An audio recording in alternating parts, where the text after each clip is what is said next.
Greetings, friends. Welcome back to another episode of Dreamscapes. Today we have our friend Zomo from the Utah area, landed to Utes, as my cousin Vinny would say. Welcome.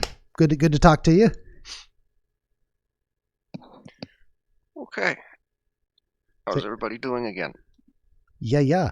Okay, so as per my usual process, without further ado, going to throw it over to Zomo, and he's going to tell us about his dream. We're going to see what we can do with it. So I'm ready when you are. Okay.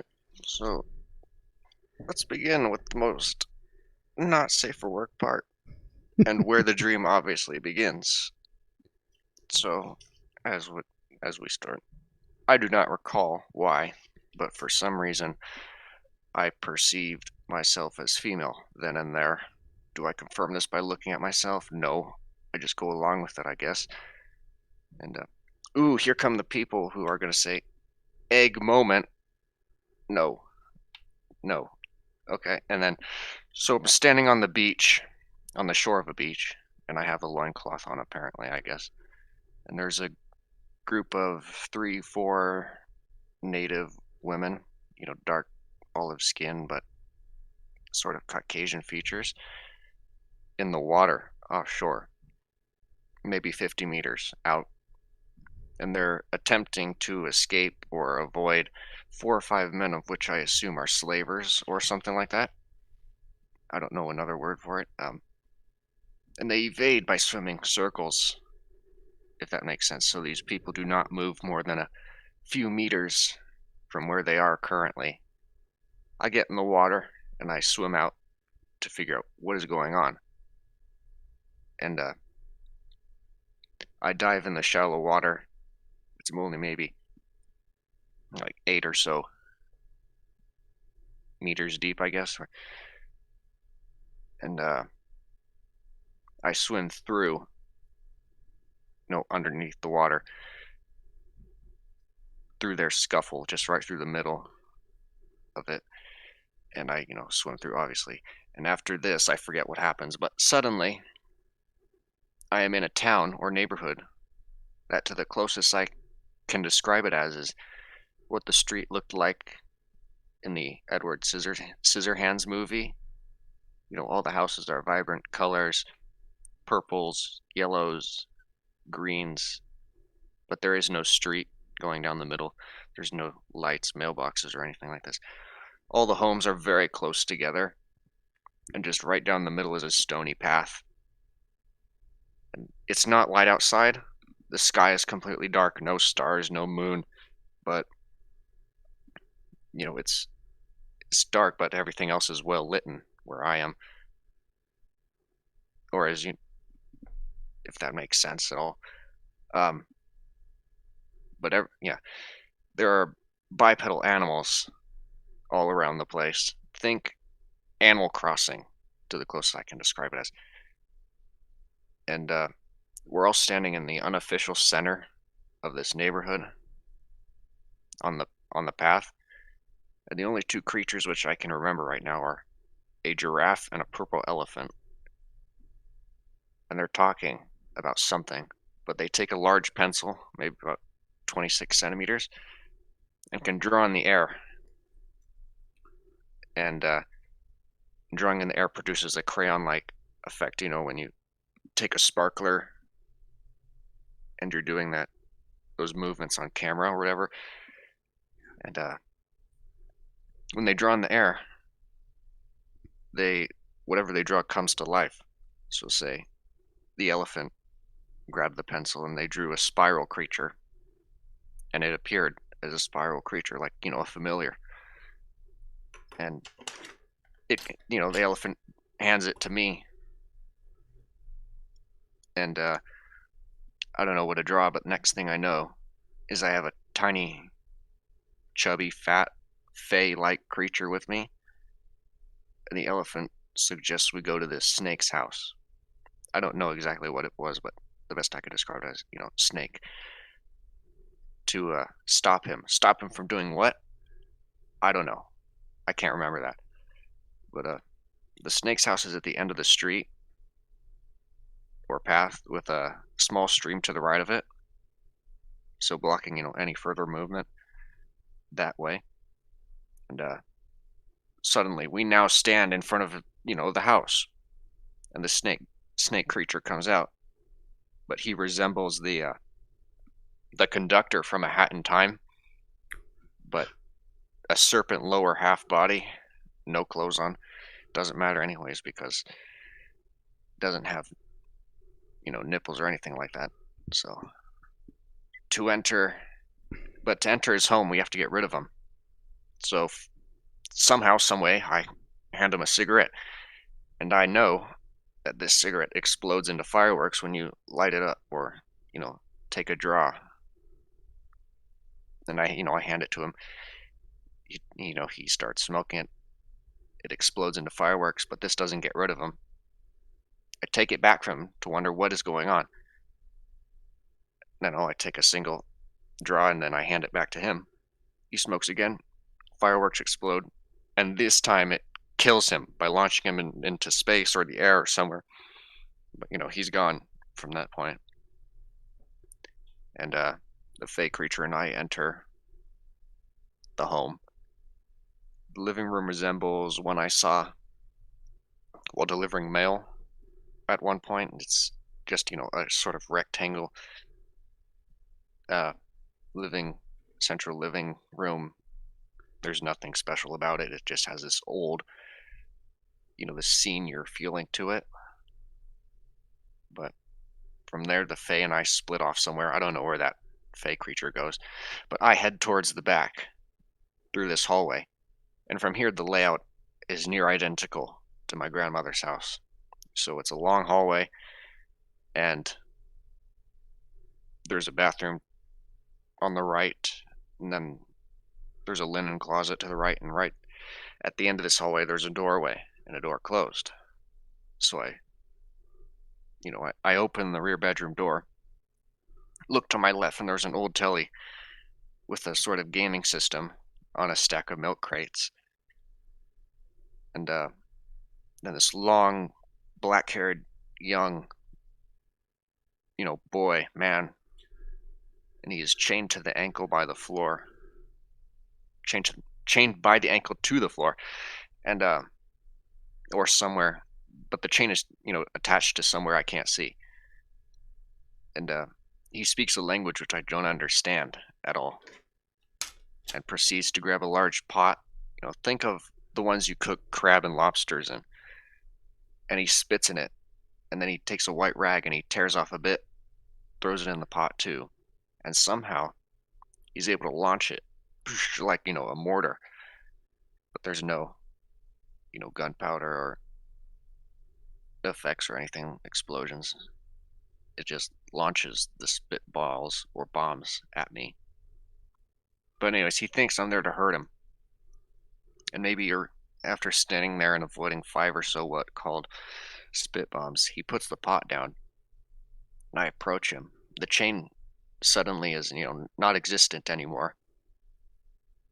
And then he says to me, "We have to escape before he comes back." He referring to the snake man. Whereas I don't understand why he said comes back, because I got rid of him, or as I considered, killed him with the fireworks, cigarettes, or whatever. And suddenly, we're outside. I'm guessing we climbed through the back window, but we climb aboard this red international tractor. And we're driving along a dirt road which runs side by side with a highway. But this dirt road is, elevated above the highway, if that makes sense. So we've got the highway to the left and the dirt road to the right, but it's up on a hill. And you can look down. And,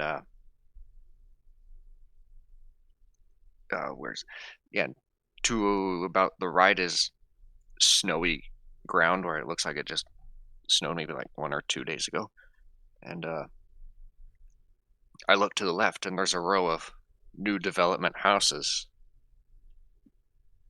And these houses resemble really a place that I've seen before while driving down in the highway in the southern end of the city. And if I look forwards to the left, there's a Kenworth semi-sleeper with a clean white trailer attached to it, and it's driving about the same speed as us, but it's still ahead, if that makes sense. And I look forward, completely forward again. I look down at the boy, and he's looking forward as well. I don't know. And then I feel this cool breeze against my face, and I wake up again. And the dream ends there because I'm late for work. So let's go, get out of bed. Whoosh. Okay. Nice, very nice. So many details. If you could, if the camera was working on your end, you could have seen me writing furiously to try and keep up. I got three full pages of notes here, so good stuff. Okay, so we're going to set that aside, and we'll go back through for the what I call the deep dive, the second pass. After I take a sip of coffee here. After spilling coffee on my notes in a previous episode, I'm paranoid about setting it down very carefully. So we begin at the beginning, and the first thing you remember after falling asleep was becoming aware of yourself, or becoming aware of the surroundings. Which actually happened first? I mean, that I was on the beach. Okay, so you kind of, the first awareness was actually being on the beach. Mm-hmm. And then how did you come to get a sense of yourself? Did you look down, or just suddenly you knew? No, I guess I just knew. I don't know why. I didn't look down to confirm it at all, but I just had this feeling that it was, or that I was. Okay.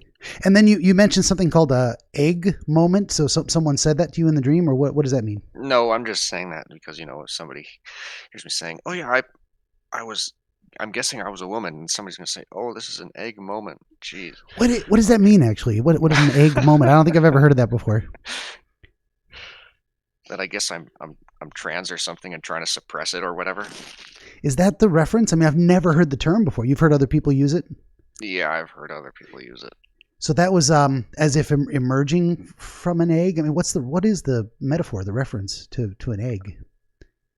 I don't know. I really don't know, but I'm just... Fair enough. You just heard it used in that context, but you don't kind of know where it came from or how specifically it translates.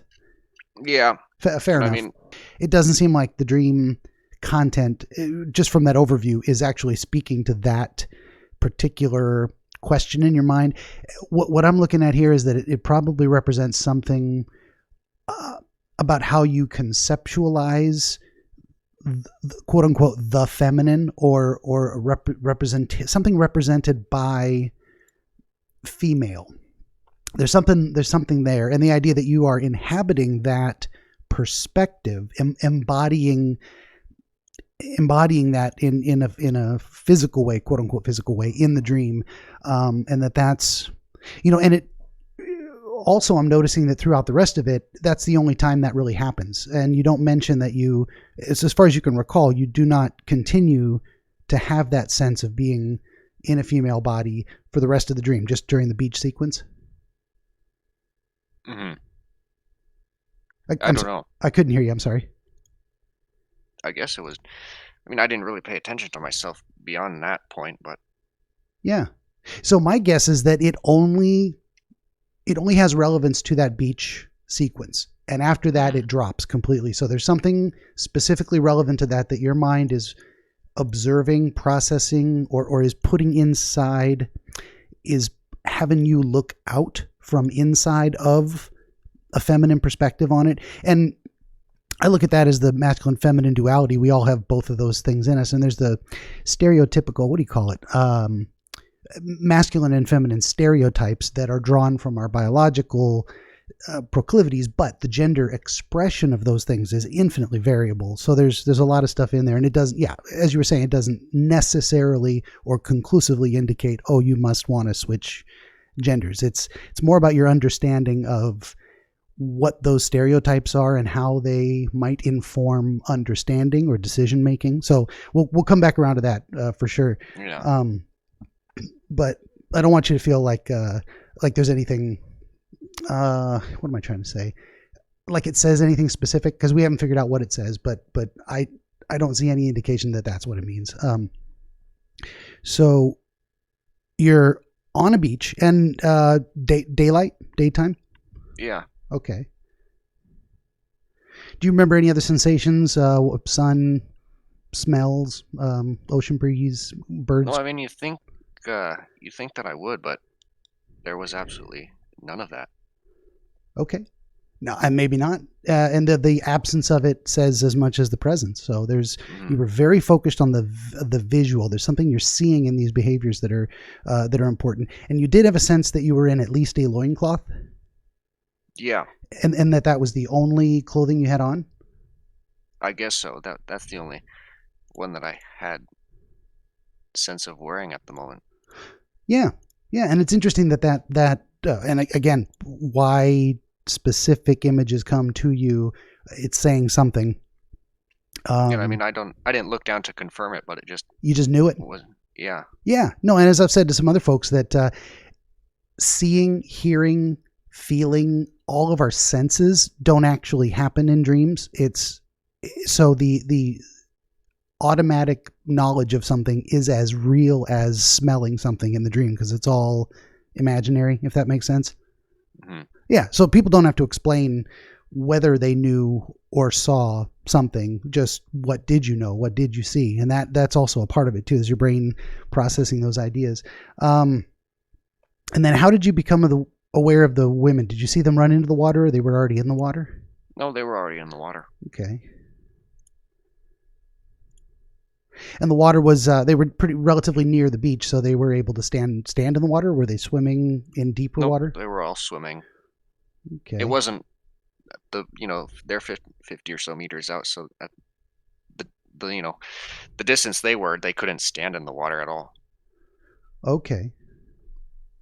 And the men that were chasing them, how many were there as well? You said there were like maybe 3 or 4 women?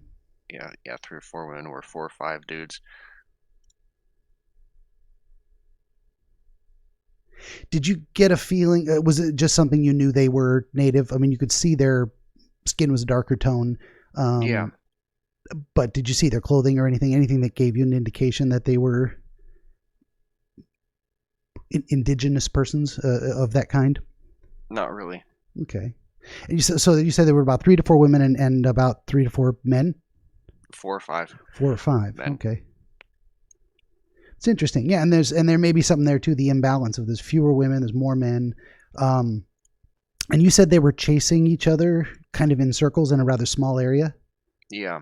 So the women would swim and the men were swimming after them, but they were just they couldn't catch them, and they were kind of circling each other? Let me, best I can describe it. They're in the water, they're swimming, and the women are in the center, and the men are surrounding them in a circle, but they're all swimming in say a circular motion, and this is a sense that they're avoiding each other. So if that makes more sense, maybe it does. I want to see it a little bit better. Are you saying there were 2 concentric circles, one inside the other? The women swimming in a circle in the middle, and the men swimming in a circle around them? Yeah. Okay. That's interesting. And that's different than I had in mind. I had an idea of them swirling around each other, chasing, like the men trying to catch up and the women getting away from them. But they were, and so the next thing you did was dive into the water towards them? Okay. Yeah. Did you have a sense of why you did that? What you were trying to accomplish? I don't know why I did it. Okay. Fair enough. Fair enough. It didn't have an impulse or a drive attached to it. You weren't diving in to accomplish something, to save, to observe. Nothing you can remember. Yeah. Okay. I mean, I wasn't trying to save him, that's for certain. There, at least, yeah, that thought was not on your mind. But then, apparently, no thoughts were on your mind. So, Yeah. there's something in that. And what you did was you swam under the water through. So you had to pass underneath, say, the circle of men swimming and underneath the circle of women swimming. Yes. Do you remember at what point in that journey under the water you suddenly had the scene change? Do you have a sense that it was while you were still passing through the two circles, like you hadn't gone out the other side? No, it was out after I passed the other side. Passed under completely and then scene change. Okay. Yeah. Sorry, I thought you meant something different. Oh, that's fine. So, yeah. So whatever fracas was happening, you didn't get involved, but you did have to sort of pass through it in order to get out the other side, and that, for whatever reason, triggered scene change. And now you're in a town. Did you have a sense of yourself in this space? Anything? If I changed, no. Fair enough. Just no awareness of yourself. Everything was externally focused. That's fine. And you said you were that it was kind of like an Edward Scissorhands community. When I think of that movie, the best I can describe it as, that to paint a picture. No, fair enough. Yeah, and it's got that very like idyllic suburban 1960s flair. Yeah. Yeah, which is interesting because in that movie, I don't know if we were meant to believe it was in the 60s or if it was just this kind of anachronistic throwback to that style of living, but it was actually, I always in my mind imagine that movie taking place in the 80s with this anachronistic, and I say anachronistic because it's out of place and time. It's like this is in my mind a 1980s community that looks like it's still living in the 60s, and I'm feeling like Tim Burton did that on purpose, that it wasn't meant to be set in the 60s, that we were meant to have that throw us for a loop. I don't know, maybe now I'm just ridiculously speculating on this movie that I haven't seen in 20 years. But that was the sense that it was meant to be jarring. It was meant to throw us out of our comfort zone of like, this doesn't match. That movie always creeped the fuck out of me. It was so disturbing. Anyway, yeah, moving on. Is that the same feeling you got from that movie? I mean, you're referencing that specifically as that's the thing that it most resembles in your mind. And I think that might be for a reason. How did you feel about that movie? Was it enjoyable when you were younger, or? I've honestly never seen the movie beyond that scene, I guess. Okay. So for some reason that stuck with you. You don't know if you had any special feelings about it or any feelings at all. Mm-hmm. Okay. Thinking about that, you didn't have a sense of yourself in the dream necessarily, but looking at this view in front of you in the dream, did you have any feelings about what you were seeing? Did it feel disturbing? Did it feel comforting? Did it feel like you were home in a strange land, so to speak? No, the only thing I really noticed were the colors of the houses. Yeah, and you mentioned that too. Not only were they all kind of close together and very well maintained, it was a nice neighborhood, so to speak, but they were all different kind of bright colors. Yeah. Purples, yellows, Do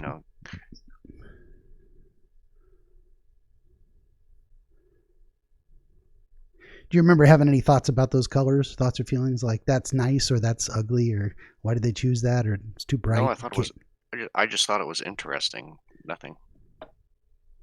Okay. Nothing really. You kind of had that experience in the dream of like that's unusual, interesting, in an unusual sense. Not in an unusual sense. It's just intriguing. Gotcha. Okay. And you mentioned that there was kind of a stony path. So this wasn't an asphalt road. running down the middle. It was cobblestone kind of. It was more like, when I say stony, it's more like little pebbles combined together. Kind of like a gravel road. Yeah. Okay. Do you remember having any experience of walking on it? Did it crunch or shift under your feet, or No, I don't not a remember feature? any of that. None of those details appeared that I can remember, at least. Oh, that's fine. Yeah. And you said it was at nighttime. Well, it wasn't. I wouldn't really call it nighttime, but the sky was dark, and the horizon was dark. Everything outside of this row of neighborhood houses, was just black. There were no stars. There was no moon. There was just darkness. Okay.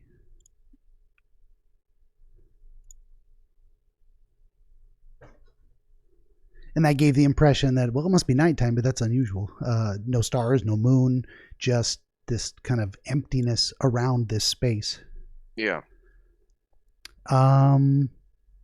But you said it was otherwise well lit. Do you remember having a light source? I mean, did it, as things appear at night, there's pools of light around lamps and front porch lights and street lights. I mean, it wasn't lamplight, sort of. It was just the houses, were illuminated, like it was only sunlight directly on them, and the creatures and I and the path, same kind of deal, if that makes sense. Sure. It's something interesting there, and we may never understand exactly why. That could have just been. I mean, my initial impression is, okay, so there's only the things that you saw were relevant to what you were processing, and so your brain just dropped darkness around the rest of it, saying don't pay any attention to that. But the fact that you were aware of that, and the fact that it makes such an unusual scene of this place is isolated, cut off, that there's a vast emptiness around it. There might be something in there we should probably come back to. And we will on the second time around, or the third and final pass.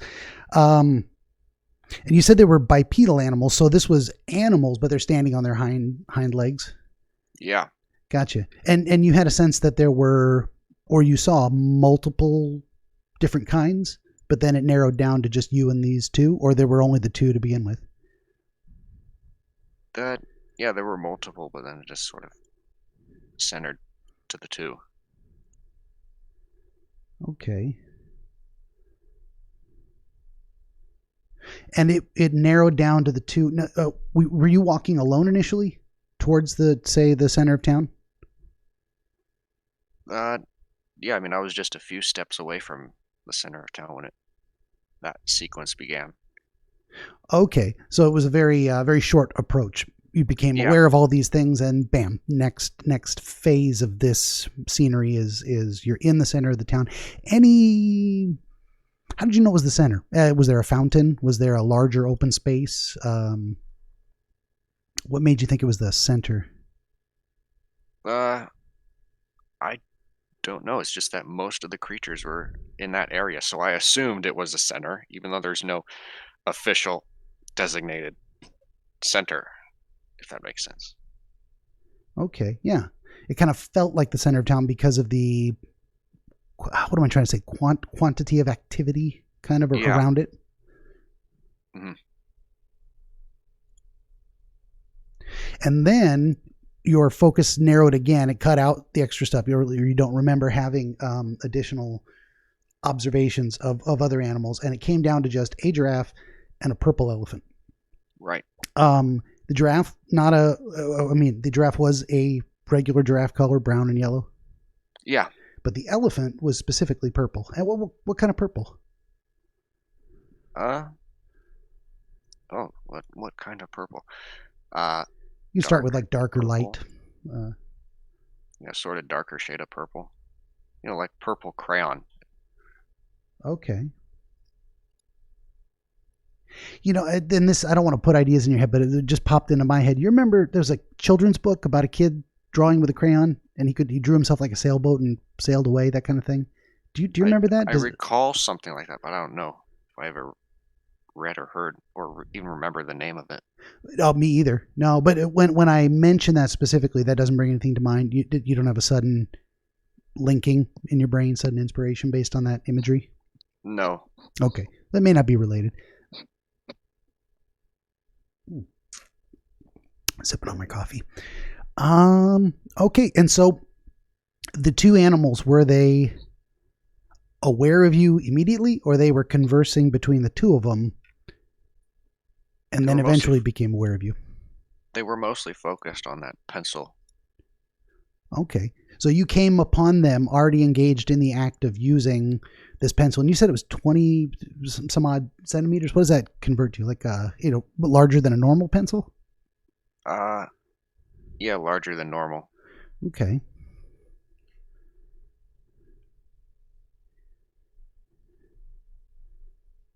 And that could make sense because, how could an elephant hold a... Was the elephant drawing with his hand or with his snout? Hands. Drawing with hands, okay. Do you remember seeing what they were drawing in the air before they drew the squiggle for you? No, they didn't. Actually, do I? No, I can't remember. Okay. That's fine. So they were focused on the pencil. And so the first thing you can actually remember them drawing was the creature that then came to life and became like a companion for you? Mm-hmm. Can you describe it to me again, too? Because I don't think my description I wrote down is very good. That's why I was calling it a squiggle. You actually said something else, I think. Oh, you mean mine? The one I drew, right? You drew your own? Yeah. Oh, I missed that completely. I thought the elephant drew you a picture, and that became... so they, at some point, handed you the pencil? Yeah. Maybe you did say that, and I forgot to write it. That's why I go through these things a second time, because I'm just... How do I know my notes are even correct?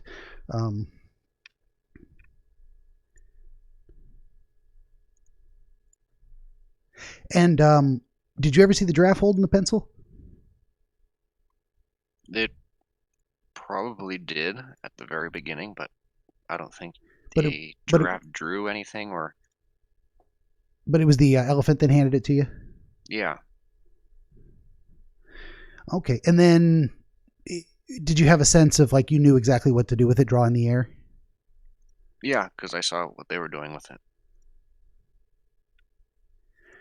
And then what was your experience of drawing in the air? What did you draw? How did you do it? What did that feel like when it was happening? I mean, when you like I said, when you draw in the air, it leaves behind a line, so you know what you did before, but I don't know exactly what I tried to draw or what my feelings about it were, but, next thing I knew was that creature. Yeah, and give me a maybe a little bit better description of how it came to life and what it looked like, how it shape, size, colors, sounds. Yeah, I don't smells. know how it came to life, but it was just a fey-like creature, some very small thing with wings and sort of chubby, fat, and wearing this sort of green nightgown type of deal. So kind of a long dress, so to speak. Yeah. Okay. You said small, so we're talking like Tinkerbell, 2 inches high, or... Yeah. Very, very small. Okay. Or actually, just a few centimeters taller than that. Okay, but very small. Like, yeah. I mean, my coffee cup here, if we had a reference, is probably like 7 or 8 inches tall, and at least I think 3 inches across. So it's much smaller than my coffee cup here. Yeah. Okay. No, I had a vision. This is why I asked. I had a vision in my head of something much larger, like larger than the size of, say, a human head. But this is tiny. And did it say anything to you or do have any interaction with you? After it appeared, no. Okay. And it was the elephant that then said, we need to go to the snake house. Or, it told us to go. How did you, what was your experience of that? How it told you as in you got something you need to do, or it just, why don't we go to the snake's house? How did it kind of communicate No, it that said to you? you need to go too. You need to do that. And I thought, okay. I didn't argue with it. I didn't think anything about it. I just went. Okay. And there was some sense of needing what am I trying to say? You had a sense that the elephant meant the need was to go there to do something specific, and it felt like stopping the snake from doing something just in general. Mm-hmm. But you didn't have any sense of what that stopping was, just that you were expected to intervene and cause that whatever it was to stop. Yeah.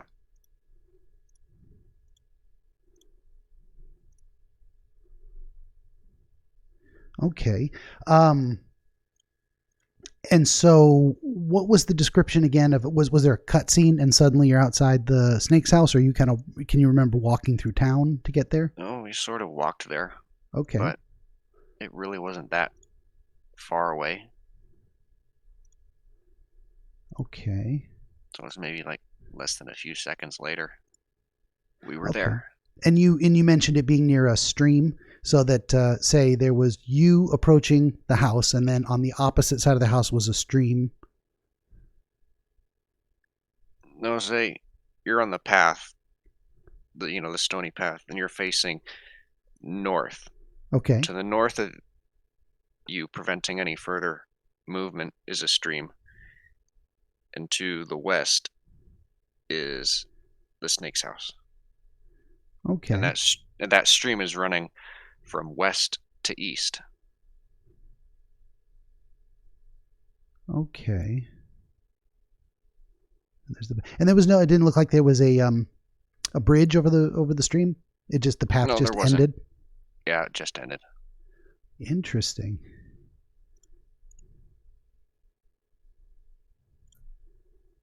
And so you approached the snake. When you look at the exterior of the house, what did you see? Oh, it was just the house, I guess. There was nothing special about it. It was purple walls and yellow roof.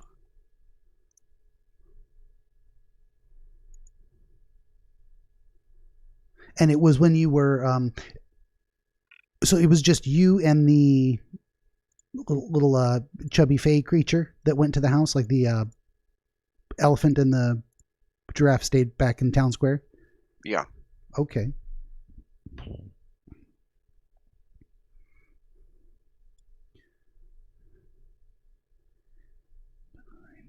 Okay. And then you approached the house and the snake man came out the front door. Or I don't know where he came from. He didn't come out the front door for certain. He was just suddenly there. Okay. And you mentioned, the snake, lower half with the man torso. That's in mythology, it's a naga, Naga, naga. Yeah, naga. That's the word I was looking for. Did you imagine his? Was he human sized on the top half, and the snake bottom proportional to that? Yeah. Okay, so he wasn't a tiny garden snake, so to speak, with a proportional human torso on that tiny body. Right. Okay. And you said he looked like a conductor from yeah, from A Hat in Time. I don't think I've heard of A Hat in Time. It's a video game that was released, or a platformer, I think it's called. That was released maybe last year or the year before. Okay. And I think you did send me a picture of it, and we can put that up. Is that? Yeah. Okay. The terrible picture I drew, but No, that's fine. It is what, or maybe I can find a better picture. I don't know if there's going to be proprietary stuff of like, can I flash it on the screen for a second? I think it's fair use. I think I'm just referencing a thing. Anyway, we'll find out. And when you say a conductor, you mean like a train conductor? I mean, that's his name, the conductor. It's called the conductor. Yeah. What is his function in the game? What does he conduct? Is it a musical conductor? He's like a movie director and a train conductor. So he occupies various roles. Yeah. Throughout the game. Okay. Right. When he appears as a train conductor, and that's how he was dressed specifically in this half snake form, was as a train conductor? No. No. In the dream, he didn't have any clothes on at all. Okay, so in the dream, like his top human half was naked? Yeah. Okay. Do you remember feeling anything about this creature? Did it feel menacing? Did it have a threatening or look on its face, or did it appear it was expecting conflict or looking for conflict? Not really. It honestly wasn't, as I see it or felt it, it wasn't as menacing as described to be. Okay. Like, the elephant painted this picture of like, oh, the snake's absolutely the evilest fucking thing ever. But when you get there and you see it, oh, he's not that bad. Okay. So the sense of you needing to go and stop this snake man, as conveyed by the elephant, the feeling you got of urgency and not responsibility, but the reason the elephant seemed to think it was necessary, you got there and you're like, this isn't as advertised. This looks different. This feels different. Okay. And then you had the kind of exploding cigarette thing exchange happen. So where did that come from? You were just suddenly holding it, or did you pull it out? Did the fake creature hand it to you? No, I pulled it out of my pocket. You pulled it out of your own pocket. Okay. And then did you light it and hand it over, or how did that happen? Or was it already lit? I don't know how it got lit, but it just worked. Okay. Makes sense. So you handed it to him, and this creature took it and said, "Hey, thanks." And I mean, didn't say anything, but yeah, he just took it. Took it and puffed on it. Mm-hmm. And what you were expecting was an explosion, and it didn't happen. Right.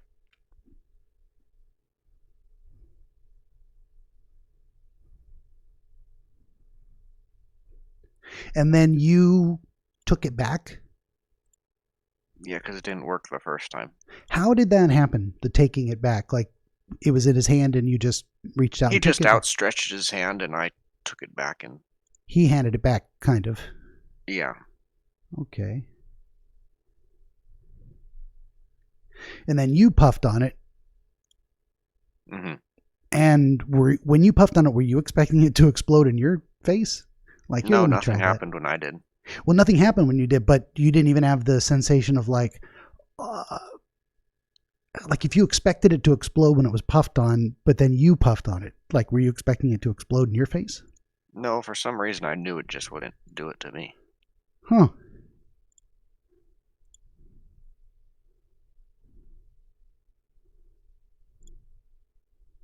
So you puffed it again. Did you have a sense of what you were trying to accomplish in puffing it yourself?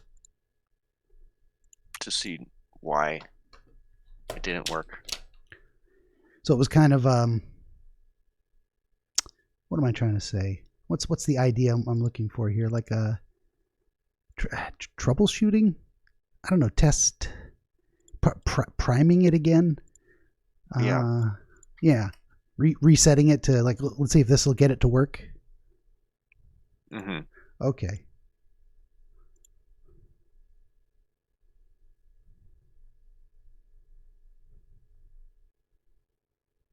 And then you handed it back and he took it. Yeah. And this time when he puffed on it, it did explode. Right. How did that happen? What did that look like? What was the explosion like? Yeah, it was fireworks. So the impression you had was as if one of those large mortar fireworks shot up into the air and exploding? No, the fireworks are just coming out of the end of the cigarette. Okay. And what kind of fireworks? I mean, like a small sparkler that shoots tiny Yeah. sparks? Yeah, kind of. Okay. I thought of but this is why I asked, because my imagination was, well, if it killed him or disabled him or made him disappear, it would have to be a large enough explosion to, say, demolish the body. I'm thinking of a big boom, which I was wondering, were you caught in the blast? So there was no blast necessarily. There was just kind of the effect of sparks shooting out of the tip. Right. And how did he disappear? What happened? I don't know. He just kind of whoosh right up in the air, I guess. Don't know how the cigarette did it or why, but that was the sort of designated way to get rid of him. Fair enough. Yeah.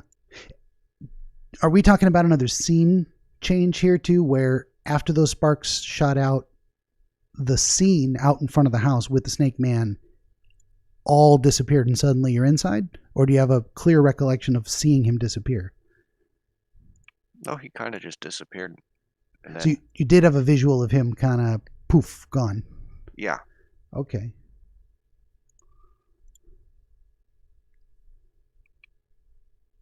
And then you remember walking into the house? Right. Was the front door wide open? Do you remember opening it? No, we opened the door. Okay, and it let you into, say, like a one large room living space. Yeah. And there was no. Was that when I think of a cabin like in the woods, it's got 4 walls and that's the room. You're in the room. There's no hallway. There's no doors. There's no entrances to anywhere else. Is that what you're trying to describe? Yeah, it was just the living room, and then to the right was that hallway. Okay, so it was more like this was just the living room of the house. Yeah. Okay. And you didn't spend a lot of time in the living room or notice anything in particular in there? Not really. Your attention was kind of drawn immediately to that hallway? Right. Okay. And then you have a feeling of the fey creature being with you? Or no, when I went to the hallway, that fey creature went their own direction somewhere, which I do not That's right. know of.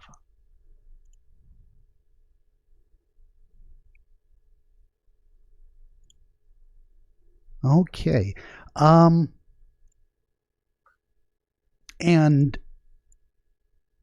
the hallway pretty short and only one door at the end of it? Right. Okay.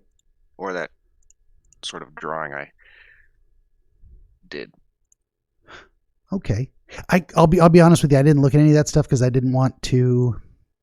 I like to go into these things completely blind if I can. Even though you're providing me images that are supposed to help. Yeah.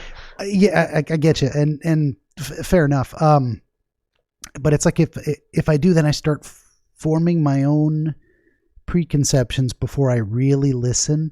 That's what I'm trying to avoid, is getting ahead of myself, if that makes sense. Mm-hmm.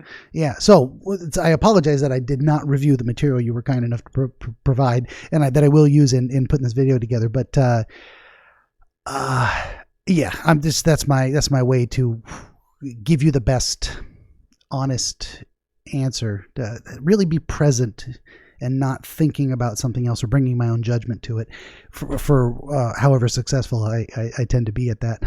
But that's why I'm like, don't send me, not don't, but if you send me dreams and I read them, like I did, actually, I read over some of this, but it was a while back, so I've actually forgotten most of it. It's coming back to me as you describe it, but yeah, I don't want to prejudice the process and give you a bad answer, if that makes sense. Anyway, I'm rambling now. Yeah.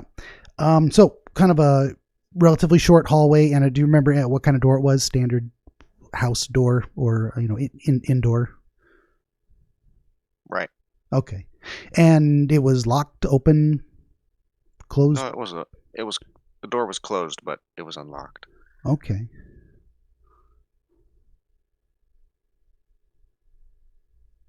And do you remember opening and walking into the room? No, I opened the door and just stood at the doorway. Okay. So you don't have any recollection of walking into the room? Right. You're kind of standing at the threshold, but not crossing inside, but you can see what's in there. Yeah. For the most part, did you describe it as partly dark, like like the chain on the boy's ankle went off into a shadow or something? You couldn't see where it was attached, or the room was brightly lit, you just didn't know what the chain was attached to? Yeah, I didn't know what it was attached to. So there's plenty of light in the room? Yeah. Okay. And you remember seeing crates, like old milk crates? It was just 2 milk crates holding up the TV. And that there was some kind of a video game system attached to it? Yeah. And do you remember what kind of video game system it was? No, it didn't look like any that I've known. Was there imagery from the video game system on the television? Nope, that TV was off. Do you remember controllers? Yeah, there was only one controller.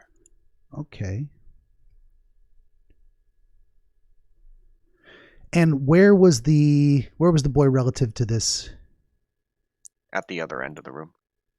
So yeah, if you draw a little bit of a picture for me in my mind of, you're standing in the doorway, you look straight ahead, where are the crates, the TV, game system, where's the boy? Yeah, so I'm at the doorway. To the right, directly against the wall, is the TV system, and the boy's at the other end of the room from the doorway. So the TV system's over, say, on the right wall, the boy's on the far wall directly across from you? Yes. Okay, and you don't remember anything being over on the left? The left was just a closet door, but I didn't pay any attention to that. Fair enough. It didn't really do anything. Yeah. Okay. Just checking. So it's what do I got in my notes, y'all? Oh, yeah. I remember you. Well, that's why I write these things down. You said that the whole house had kind of a senior feel to it, and then you discovered why it felt like that, because suddenly it looked like your grandmother's house. Oh, I mean, the layout of the hallway and the bedroom was similar. Directly taken from a past image of that kind of a space. Yeah. Okay, gotcha. And and this may be one of those things where you just knew it, you just felt it. This feels like an old person's home. Or were there something specific besides the reference to your grandmother's house that gave you that impression? No, I don't. Nothing aside from the way it was laid out. And you saw that it appeared to be either a young boy or kind of a young man, but it's someone younger with long dark hair. When you say long dark hair, do you mean like head to shoulder length? Okay. Yeah.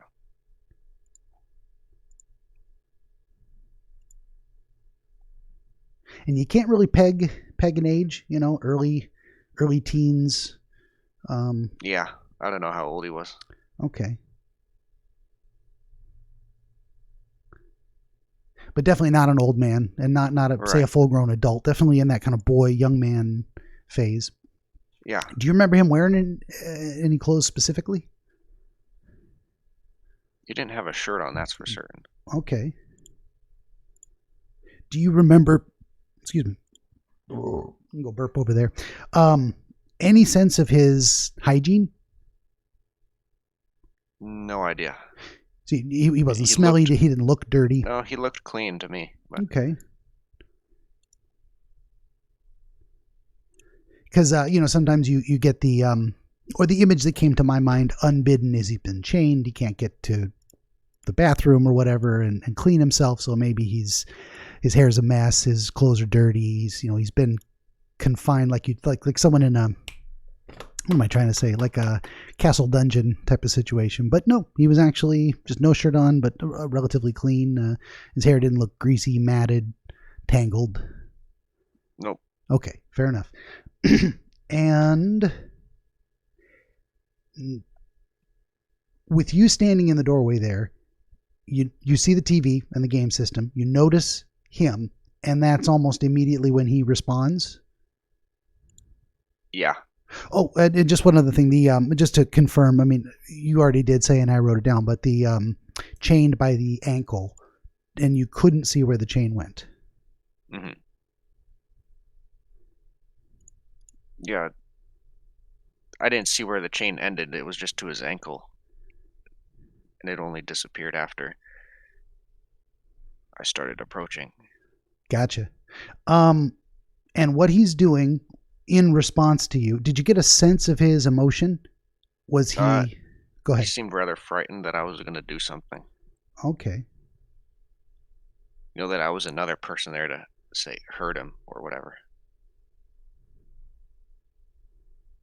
You got the sense that that's what he was doing with his attacks, was defending himself? Yeah. Okay. And the specific behavior attached to that was spitting into a pot, like a large crab cooking pot. Right. And it was, when you say crab cooking large, we're talking about, it's not the standard, like 2-gallon pot you'd cook mac and cheese in on the stove. This is a tall, wide, large. Right. Okay. And when he spit into it, was it just a little huckaloogie? Or did he, what was the quantity of phlegm he hucked into there? It was just one at a time, but it was quite a bit. There was a large quantity? Yeah. Of spit? Okay.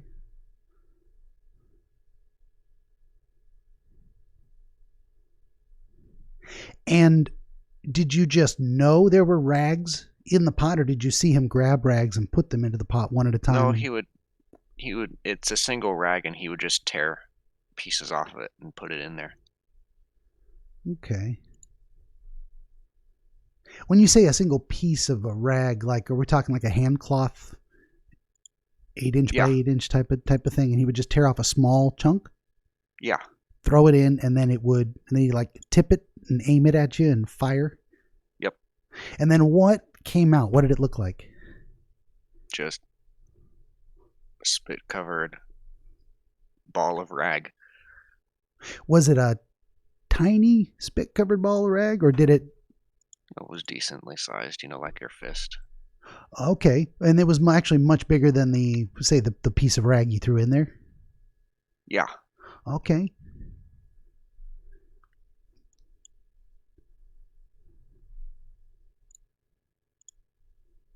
And then how did they emerge with a sound, like boom, like a mortar shell going off, or any other kind of sound? Nope, they just flew out. And did they fly straight at you and you had to dodge? Did they hit the walls next to you? What? Yeah, they only hit the walls next to me. So you didn't even have to move. You're standing there, kind of. Well, I mean, as they're flying towards me, I sort of lean one way, like, when you're trying to avoid something. Okay, so you had a sense of threat of, like, if I don't kind of dodge a little, I might get hit by this. Yeah. Okay.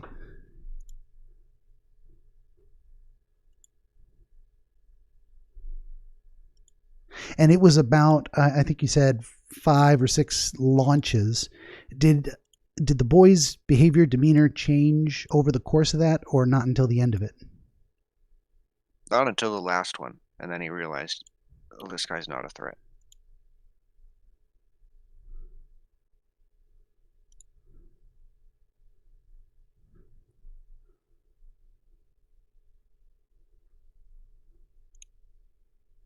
Okay.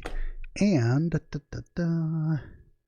and it's at that point that you noticed his demeanor changed, and so you feel comfortable coming in the room?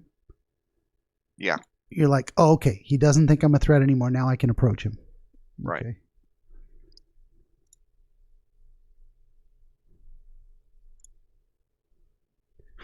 All right. And as you were approaching, that's when you noticed that the chain was no longer there. It's not that you saw it, like, say, fade away. That's the moment when you noticed it was missing. True. Okay.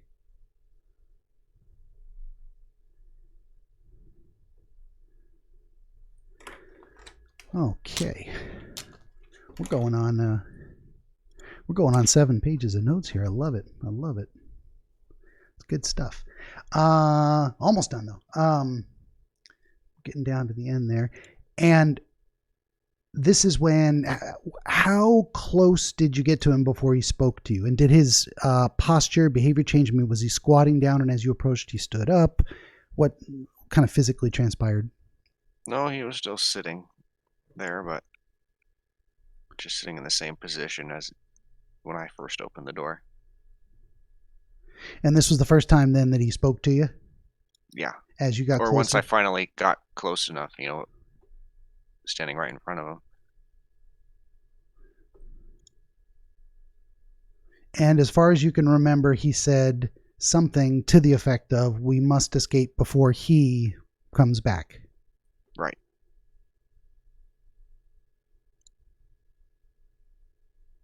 And by he, you just had an instant understanding that it meant the snake?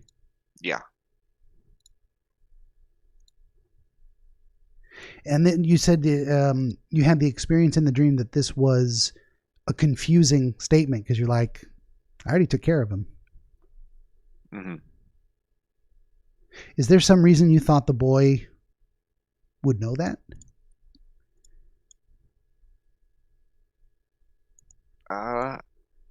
I don't recall that, as far as I know. Beyond that small thought, nothing else. Okay, and that is interesting. I didn't mention it any further. Yeah, I don't want to focus on it too much, but I just want to get it clear in my head, because there's something there in the idea that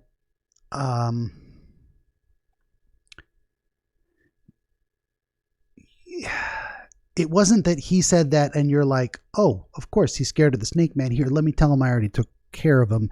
You seem to be confused. Not confused is maybe the wrong word. Maybe you can help me think of a better word. But there's some reason where that question or that statement felt like it didn't make sense to you, because you knew what you had done. And you, for some reason, felt like the boy should know too. Well, I didn't feel like he should know. It's just, what you just said before, but he doesn't need to know. Or I didn't care to mention it to him. Okay. You felt it was maybe something that did not need to be said. You didn't need to correct his misunderstanding, because you wanted to leave anyway. And he's like, we need to leave. And you're like, okay, let's go. Yeah. Okay, gotcha. And then you went, say, out a window? No, you said there was like a scene change and that you assumed you'd gone out a window? Yeah. And suddenly you are in the act of climbing up into a giant red tractor? Yeah. And when you say tractor, you mean farmer tractor, or you mean like a tractor trailer? Farm tractor. Farm tractor. And is this I think you mentioned a specific time and a kind, and I didn't write it down. Yeah, international. What is that? Is that like the giant wheat threshing ones with the wide, or what is an international? International is they make semi trucks now, but they used to make tractors. It's a manufacturer, if that makes. Okay, sure. So it isn't, say, a make and model. It's the manufacturer. Yeah. And because international tractors all have this certain look to them. It's just, that's the. Is that another picture you sent me that I didn't look at? No, I didn't That send a would picture. it would be good to Probably find one should though. have. Yeah, if you could. Yeah. If you'd send it to me later, that's fine. I can flash it up on the screen. It's almost better. I'm getting the description from you because the features you point out is like what say would identify an international tractor from another kind of tractor. Is there something iconic about the way they look, about their design, about their size? Well, they're big and they're red. Okay, that was kind of their thing. Large red tractor unit was an international. Yeah. Okay, fair enough.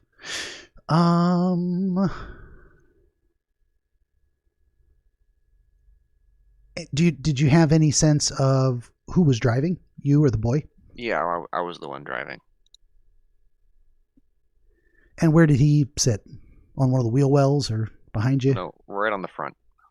He sat on, say, the engine compartment? Yeah. Okay. And did he sit or was he perched, crouched? No, he was sitting one leg on one side, one leg over the other. Okay. Straddling, if that makes sense. Straddling, that was the word I was looking for. Gotcha.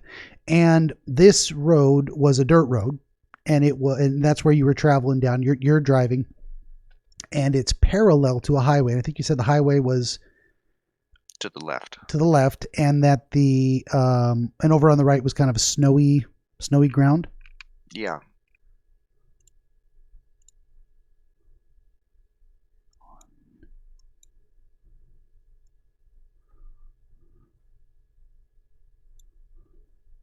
Okay.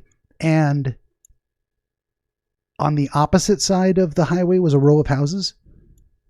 Yeah, new development. Okay.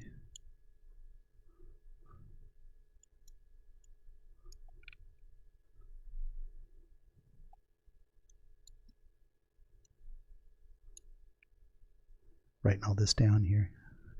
Da, da, da, da. And you got the sense that the location you were at was actually the south side of the city, that was where there was new construction going on. No, look, I mean, it probably wasn't the exact spot, but that's just the closest that would say resemble what happened in the dream. Okay. Because if I have this correctly, and I've got to say the geography of the virtual landscape, you approached the center of town by walking north, and you kept walking north to get to where the water stopped the road and the snake's house was. Mm-hmm. And now you're escaping, and feels like you're heading south into that area of town, or how the area we're escaping in is completely different from the neighborhood or town sort of setting. Okay. So how would you describe the difference? Like you said, the original town kind of had an Animal Crossing feel because of the animals, perhaps. But what was different about, say, from that like faux 1960s look? Now, what did it look like?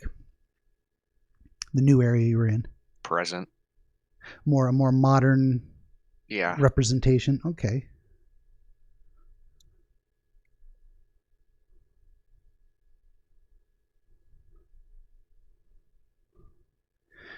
And they appeared to be under construction. There were some that were not finished being built. No, they were all finished being built. Okay. And by new construction you meant modern construction. That was the way you were trying to. Yeah, built within the last couple months, I'd say.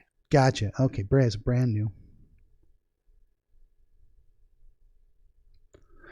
And pacing you down the road was this white semi-sleeper. Was it? No, red. It was red. I don't know why I wrote down white. So the tractor you're on is red, and this. Yeah, the tractor's red. And this semi. Is also red, but the trailer it was carrying was white. Okay.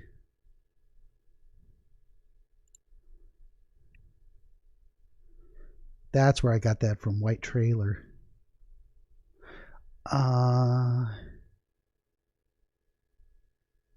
And that's after you noticed that you had the experience of, say, this cool breeze that blew over your face. No, the cool breeze was the last part. Maybe I missed. Maybe I missed something. Something happened after you saw the trailer. There was something about looking. I wrote looks at boy. I don't know. Yeah, after I looked at the semi, I looked forward down to the boy again, and then felt the cool breeze. Okay. Okay. You know, the kind of breeze you feel after, it's, maybe slightly a warm day after it snows, and that kind of refreshing feel.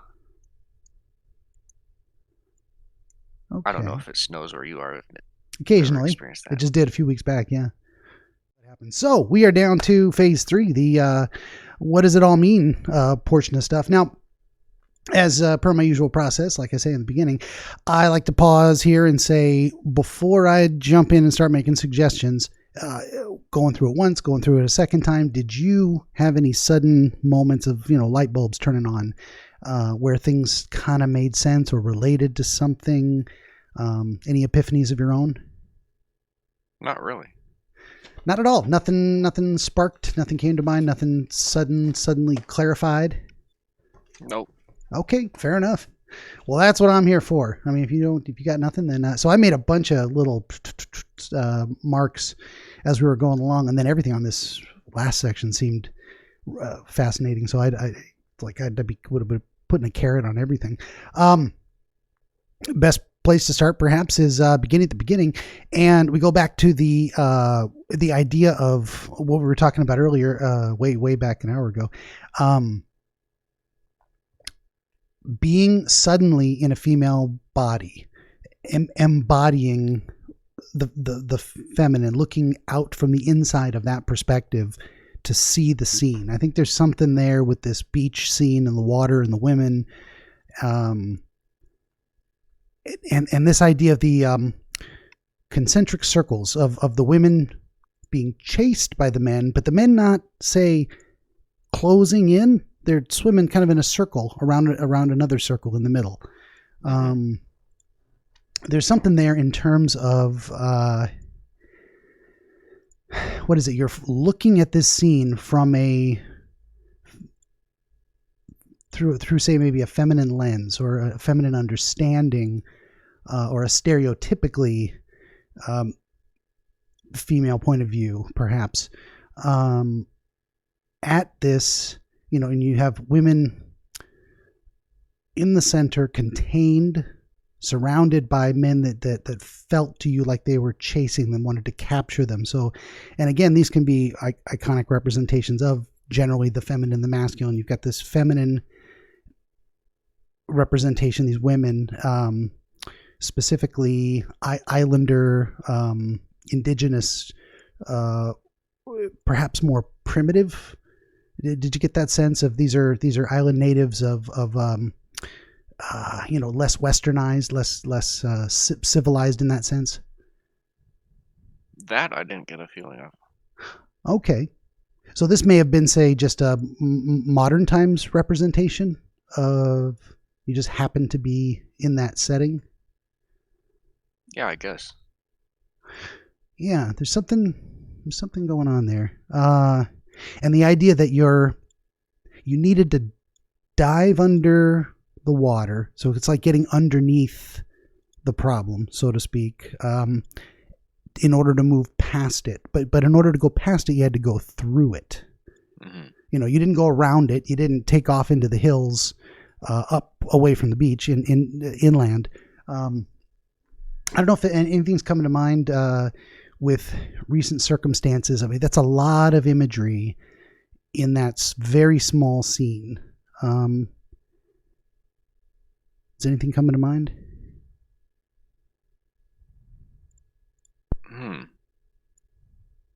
Oh, not really. I mean, I still don't know what to think of it. Sure. But, just to make sense of it somewhat, at least, would be good. Yeah. Yeah. Well, a lot of it depends on kind of how you feel about what you saw, what you experienced in the dream there. So just broadly speaking, are there, what am I trying to say?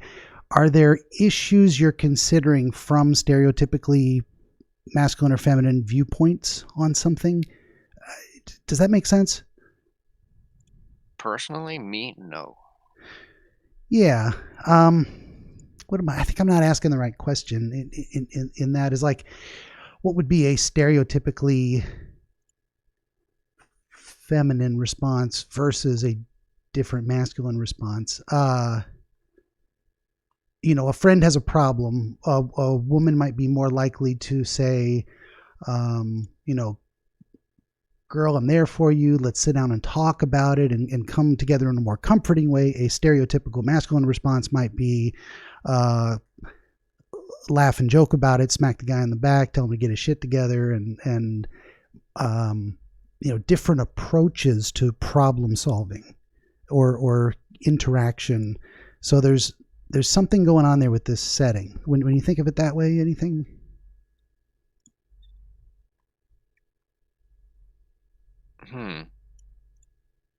I can't pinpoint it really. I don't know.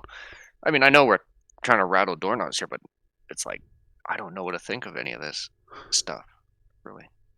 Fair enough. Yeah. It's got to be related to the way you're trying to conceptualize some problem, and it seems to be related to, well, I can't say how it seems to be related to but the dream starts here, and there's something about this scene that sets the stage for everything else that comes afterwards. This is the first thing you needed to see to process the next thing. Like there was a sudden scene change. You're dive in the water, you're going past them, and it's not until you get past this problem by going through it that you're able to then, bam, look at the next element, which is this town-like setting, specifically anachronistic Edward Scissorhands style, which also says something. I mean, how do you conceive of that setting? What takes place there, and why then is it filled by animals in that context? So,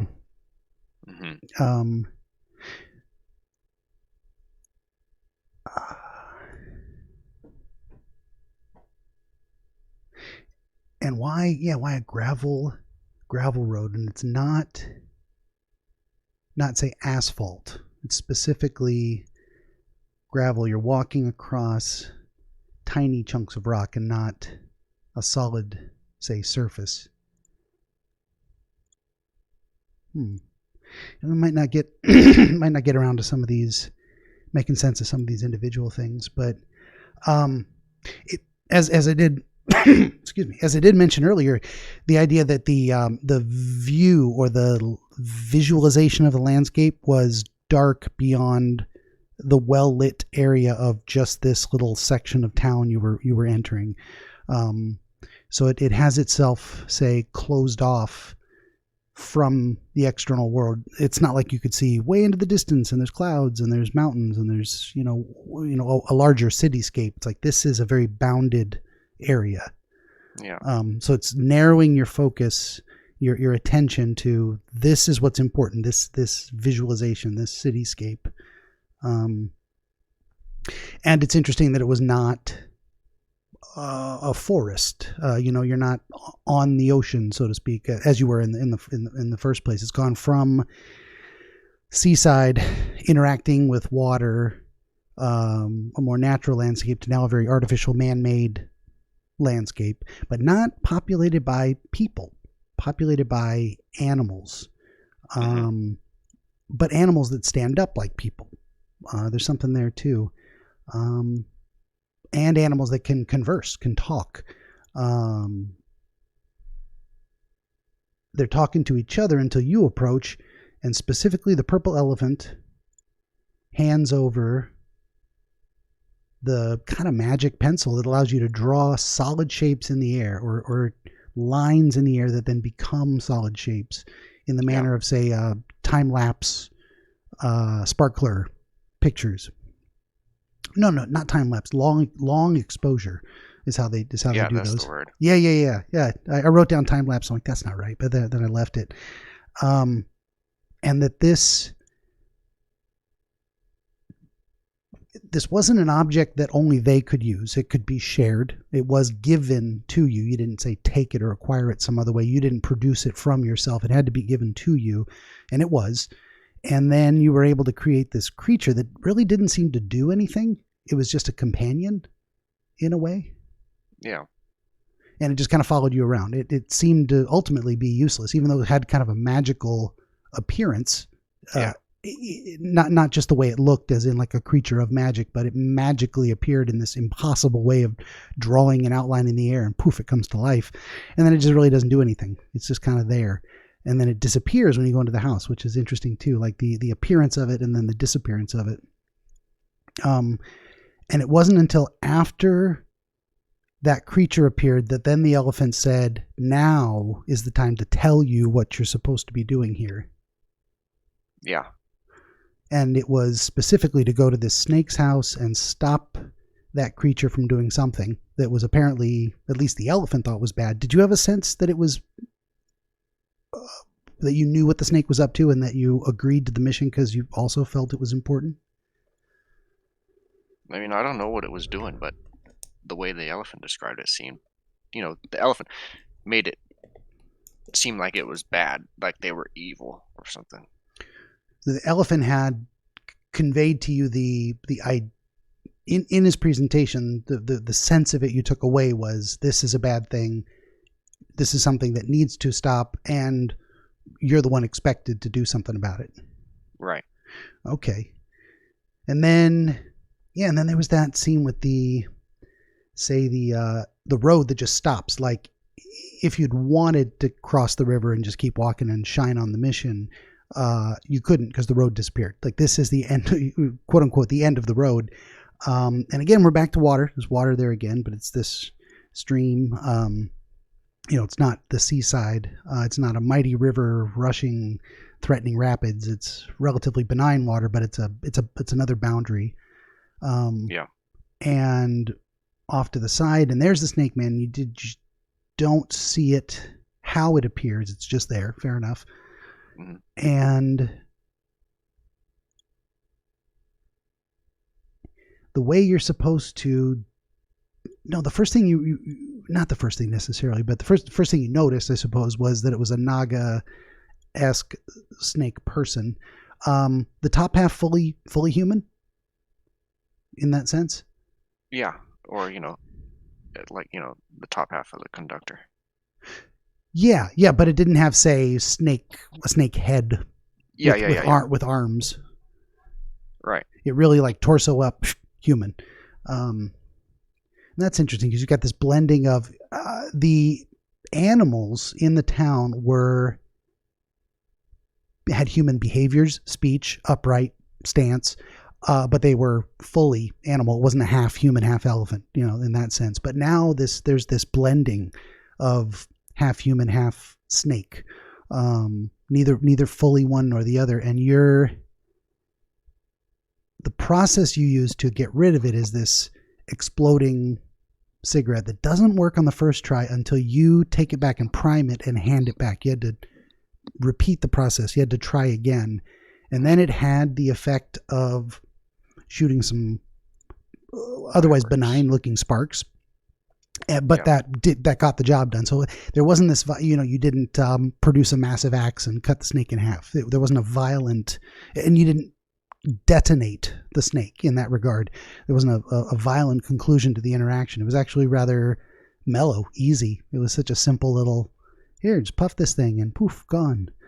And then you went into the house and it had a feeling of an old person's home, a senior, like as if a senior person lived there. And it did have the visual structure of your grandmother's house.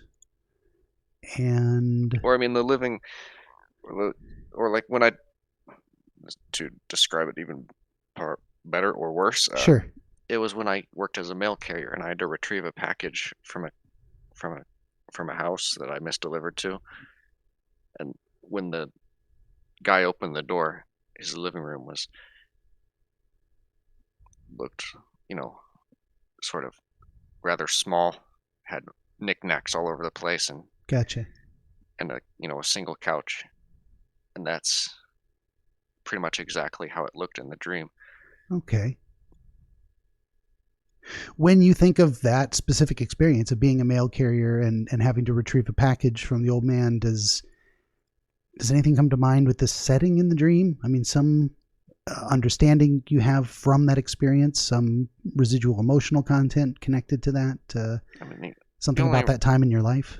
Emotional thing I had while I was a mail carrier was,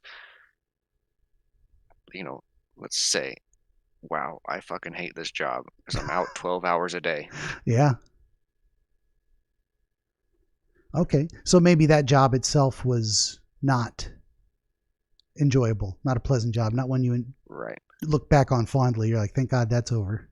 Yeah. Okay. There's something interesting with that too. And that this mission took you there to that similar to an imagery similar to something you experienced at that time in your life. Mm-hmm. And then you go through the house, or at least into the house down the hallway, and you find this room. You open the door, and there's the boy there, a young man, shoulder length hair. Did you, at one point in your life when you were younger, have shoulder length dark hair? No, I've always had short hair. Always had short hair. Gotcha. I can't stand long hair at all. Fair enough. Interesting. Yeah. And did you play video games as a kid? On PC, yeah, but not a console. Telly stuff, yeah. Console system on the TV. Gotcha. Yeah, and that this representation that he was a prisoner there, or whatever he represents, is part of this kind of captive thing, and a captive that fights back because it has this impression that you're there to do harm, but that is right. After launching a few ineffective attacks of his own, that sense of you as a threat fades away. You're able to approach, which that approach then seems to trigger the disappearance of the constraint that kept him as a captive.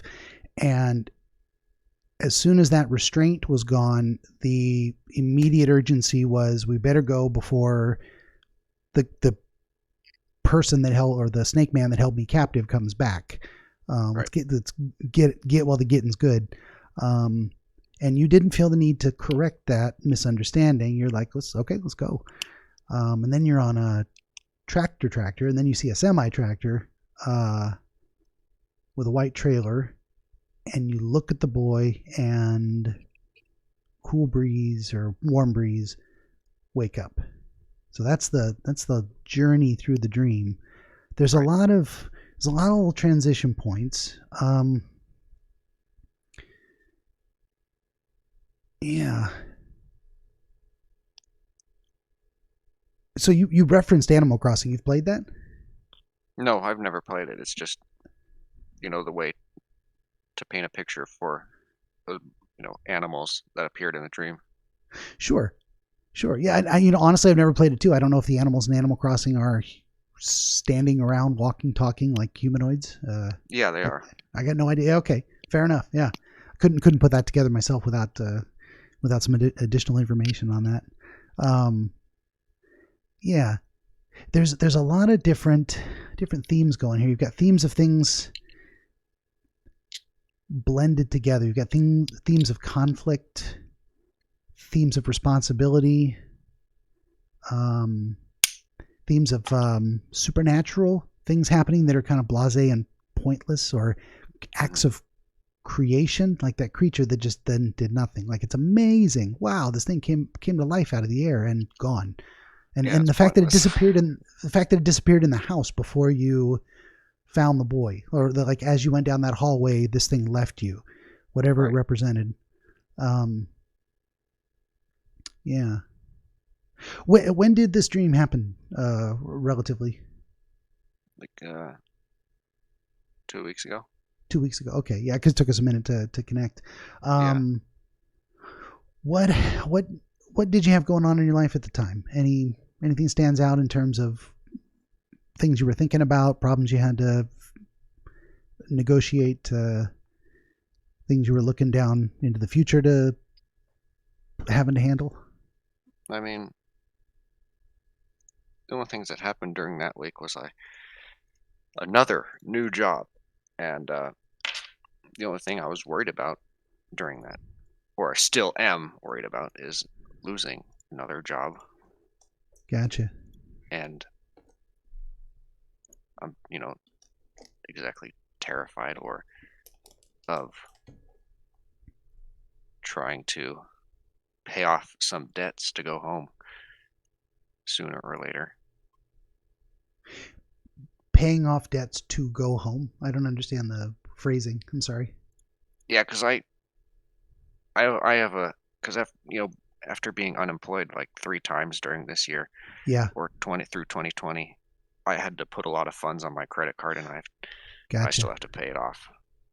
That's what I consider debts.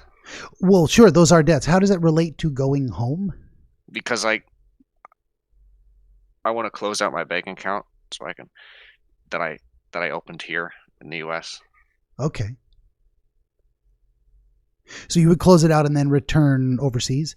Yeah. Okay, so that's the idea of finishing all that up in order to get yourself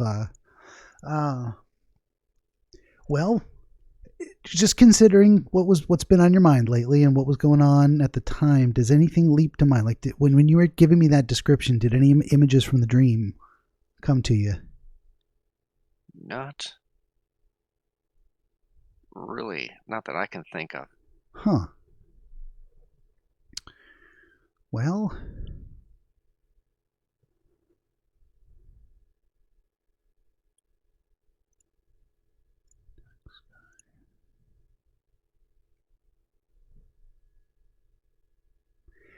yeah, it didn't leap to my mind as necessarily connected. Sometimes I'm like, oh, I got something there. And I'm like, no, I don't know.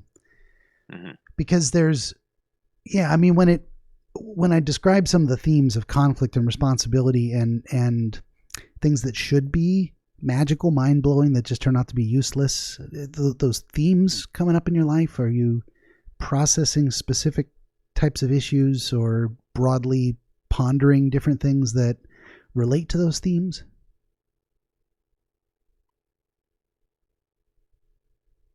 Huh. I don't know. I mean, to me, what it seems, or to me, yeah, I don't feel like the problems I had going on then might seem related, but I don't know. Yeah, because I mean, sometimes a dream is going to say focus on a specific type of problem, and through its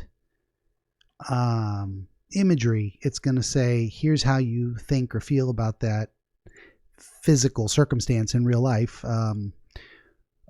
But sometimes the things that come to us in our sleep are more philosophical and abstract, if that makes sense.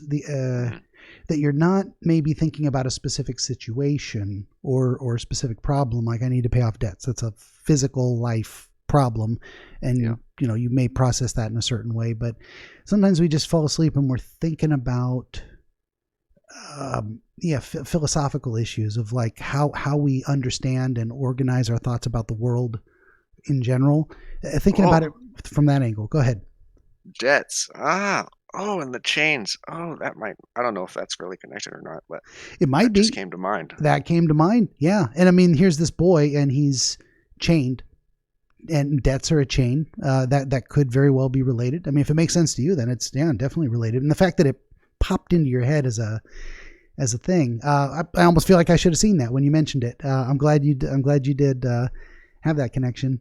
I mean, but part of my thoughts of the boy is that in some ways he could represent you, some element of you from when you were younger, or some concept of yourself as being younger. But that's why I was getting the idea of, did you ever have the long hair, or dark long hair, but you hate long hair? And I've never liked long hair at all. Yeah. Or so it's weird. And he didn't even look. He did not resemble me in the closest at all. So that's weird. Sure. And yeah, and the representations of us don't, and this may be rattling the wrong doorknobs possible. But sometimes the fact that something looks very dissimilar to us, but it is still a part of us, might suggest how we're feeling about that type of thing of like, this is quite clearly not me, although it is. Or this is not something I want to be, or this is not how I would want myself to look.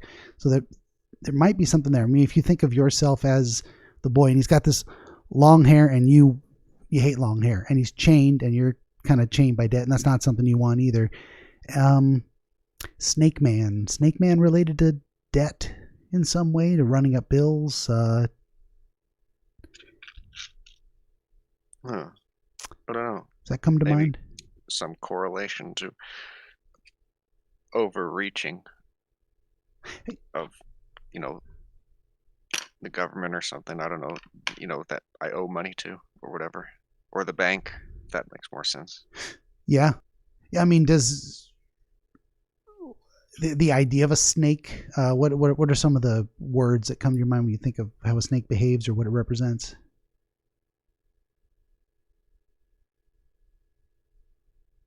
Oh, it's deceiving. Or it's, no, probably not the right word I'm looking for. I don't know what it is in English. Yeah.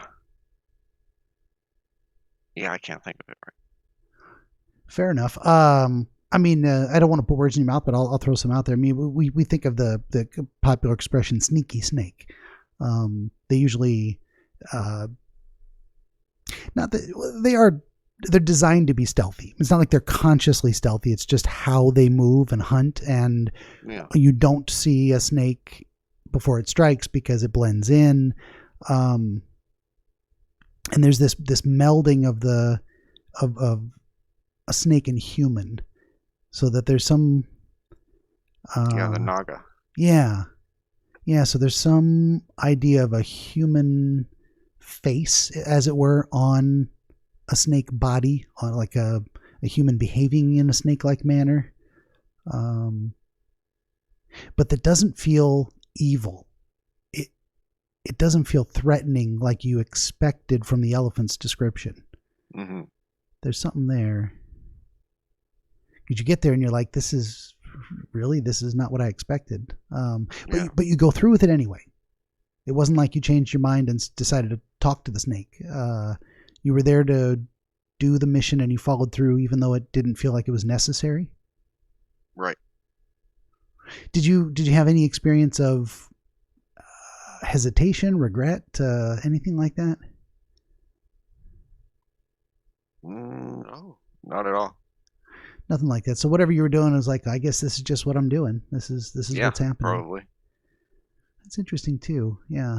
It wasn't like realizing that things weren't the way they were described. You weren't getting what you thought out of the experience. There's something there. I'm having trouble with the words myself.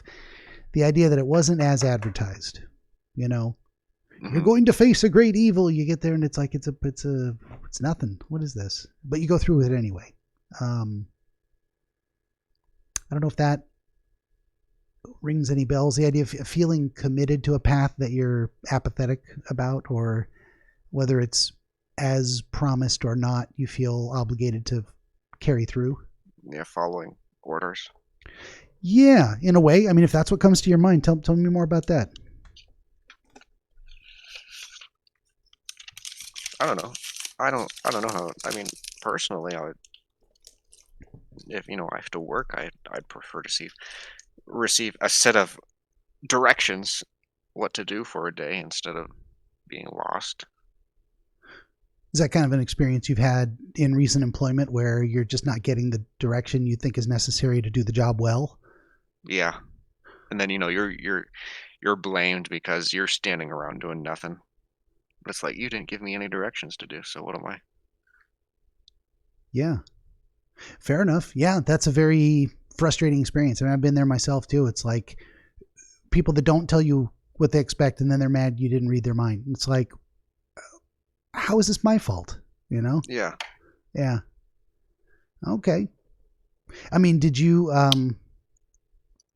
you say you've been through multiple jobs, so you could kind of have that experience of, say, losing a job because people were dissatisfied with a performance that they never made plain to you? Yeah. Gotcha. Was that relatively recent to the time of the dream, or? No, that was most recent was probably in January. Okay. And then you'd been in and out of work for a while until a new job closer to the time of the dream? Yeah. Okay. Yeah, that might have brought up some of those old feelings. Is this going to happen again? Am I going to face this kind of situation again? Yeah. Yeah, for sure.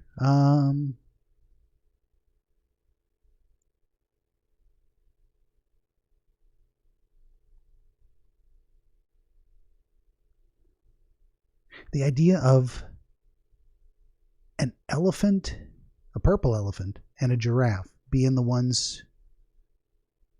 Well, the purple elephant being the one that sent you on the mission and gave you the sense that it was urgent. And that's also the same purple elephant that handed you the device, the pencil, that did something apparently magical, but turned out to have not really any kind of a result from it. Nothing. Like whatever came from that magical pencil creation thing ended up being pointless overall in the dream. Do you have recent experiences like that too, or like again the more philosophical idea of trying to make use of something that seems like it should be useful and then it ends up being pointless? Not really. It doesn't come to mind. Nothing in that theme.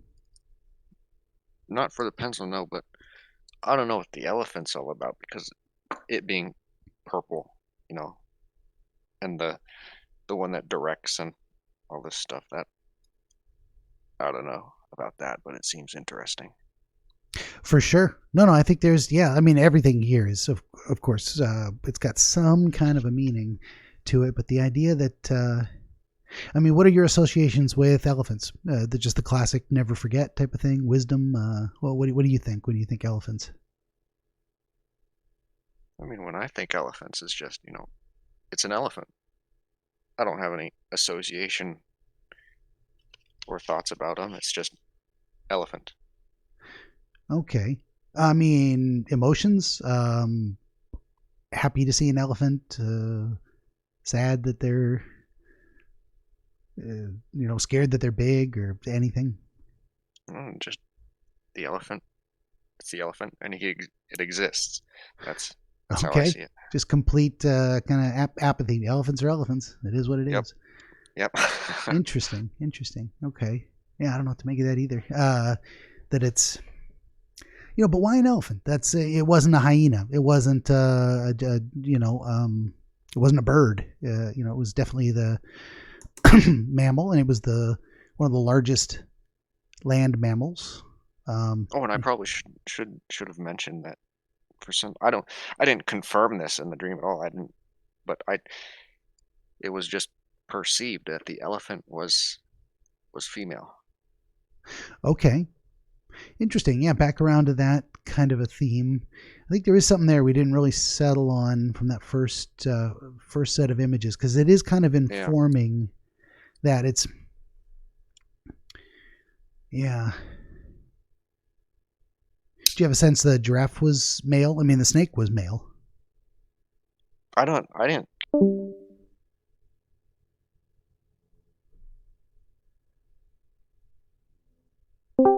Are you there?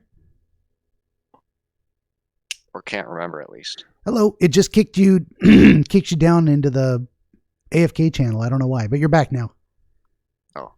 Yeah, so I didn't catch what you were saying. Sorry. Something about the giraffe, right? Yeah, I mean, I don't know what it.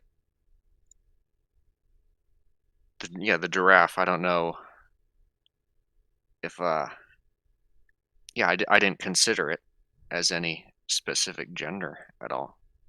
Okay. Or at least I don't remember doing so. Yeah. Fair enough. Fair enough. Yeah, I think there is something going on there. So you've got this in a in a sense an authority figure that's female, and that also in the beginning of the dream you embodied a female or a female perspective on something, which through which you no not through which but in the guise of which, inhabiting the body of which, you needed to, or from inside the perspective of which you had to dive in, which I don't know if this resonates with you, but the idea of diving into something, immersing yourself in it, like it's not dipping a toe in the water, it's head first, all in. Does that resonate with that scene? I don't know, to learn what the heck is going on or something. That's the first thing that came to mind when you think of that imagery of diving into the water and heading towards the women and the men circling each other. Yeah, to find out what's happening. Yeah, I think you might have mentioned that too. That there was this that was the purpose. It was better understanding. Or yeah, find out what's happening. Did you get a sense that you understood what was happening any better? Or that was just Yeah, motivation? I mean that's how I found out what was happening, by going in, approaching that group. So initially when you saw them, you didn't know what they were doing, but you had to dive in with the desire to understand, and in passing through the middle of what was happening, that understanding was revealed. Oh, they're being chased by these men that want to enslave them. Right. Okay. Yeah. I think you said it and I maybe just didn't write it down correctly. So there's something going on there. So there's the desire to know, and that you have to take some kind of an action to achieve that understanding, and that you did achieve it in passing through the middle of the conflict or the situation, whatever it was. And you came out the other side, and that coming out the other side led you to this area where you're in the Animal Crossing town. And that's kind of the next phase.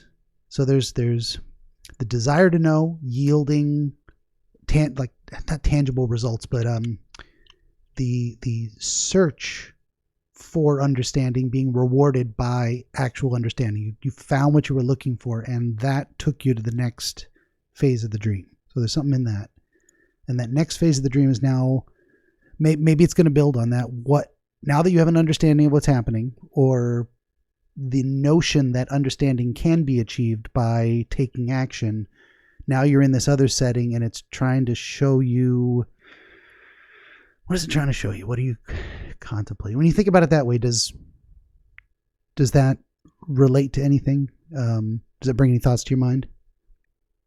I have to think about it.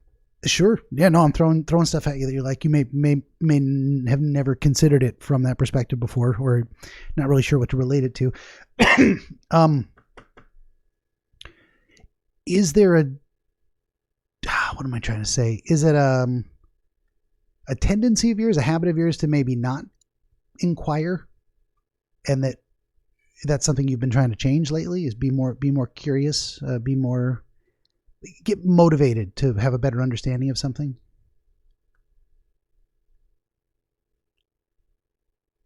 Depends what it is, really.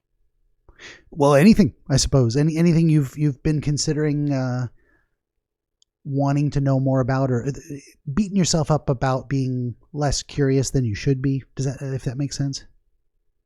Oh, less beating myself up over that? No. But do you have a generally curious personality, or are you someone who just... I'd say so. Okay. So you don't have a sense that you're failing to live up to some kind of a potential of learning potential, if that makes sense?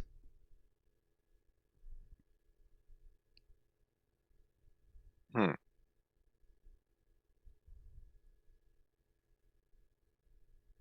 don't know. This part, I mean, it's really hard to relate.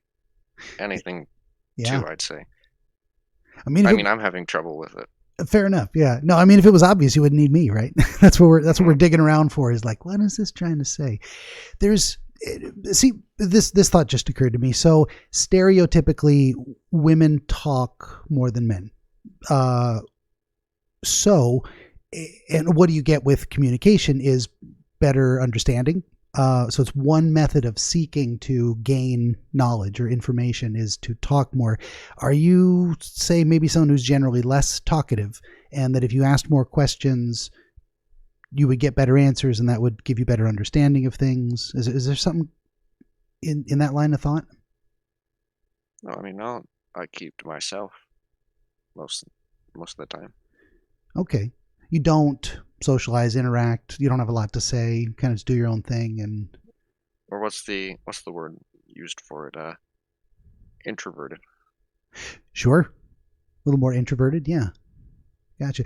I am too, which is funny because here I am, we're talking to each other and we're both introverts, but a lot of people don't know what introverted really means.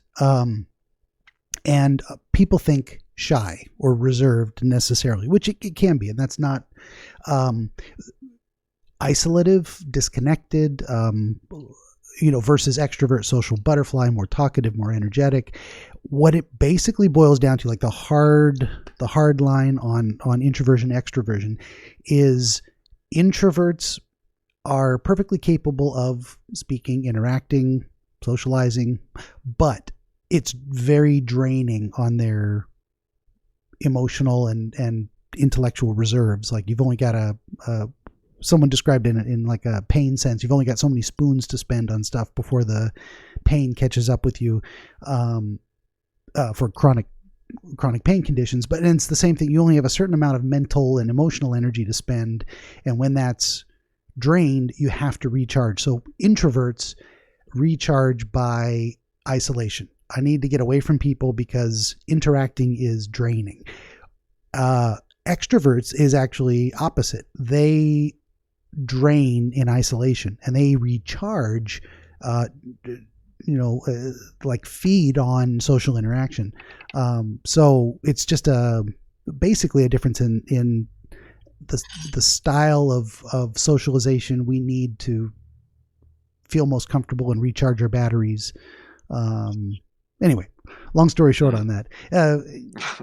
Explaining any of that, did anything come to mind in terms of, did you have any moments, flashes of in relation to the dream?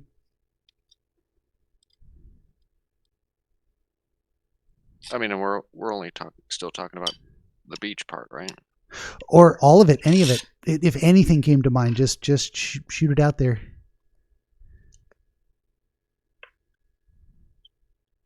For all of it, not really. Fair enough. It's super confusing to me. It is. And some dreams are just like, what the hell does that mean? It doesn't seem to have any obvious relation. That's the tough thing with dreams. We may never get to the bottom of this one. Maybe we had a nice chat. We did the best we could, and we got nothing. I'm not ready to give up yet. If you're done, I'll let you go. But what I'm saying is, a lot of times dreams it's happening the way it's happening because your brain doesn't have a grip on it, if that makes sense. This is something that you haven't processed fully, because if you did, you really wouldn't be dreaming about it. You would already have an understanding. Dreams are like your brain's trying to understand something, and it's doing the best it can to give you, it's like this. You see this? That's kind of what it's like. And what if it was like that? And how do I feel about that if that was a thing?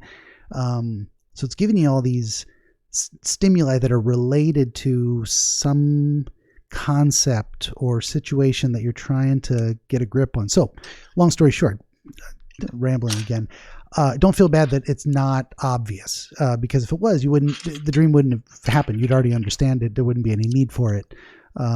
It wouldn't be relevant. It wouldn't be something that needed to happen. So don't beat yourself up about that for sure. But going back to those ideas that I was talking about of, like, this embodying this more feminine mode and that it may relate to being more talkative, which is a stereotypical feminine presentation, as a means of learning something intentionally and coming to that understanding that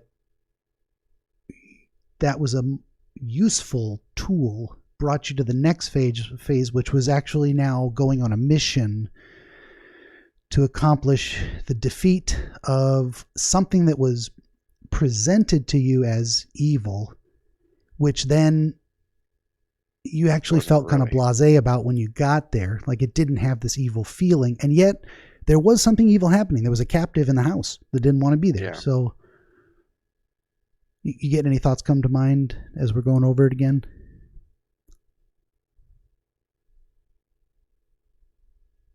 I mean, as per, the Naga creature, I don't know. I mean, I don't want to make it seem like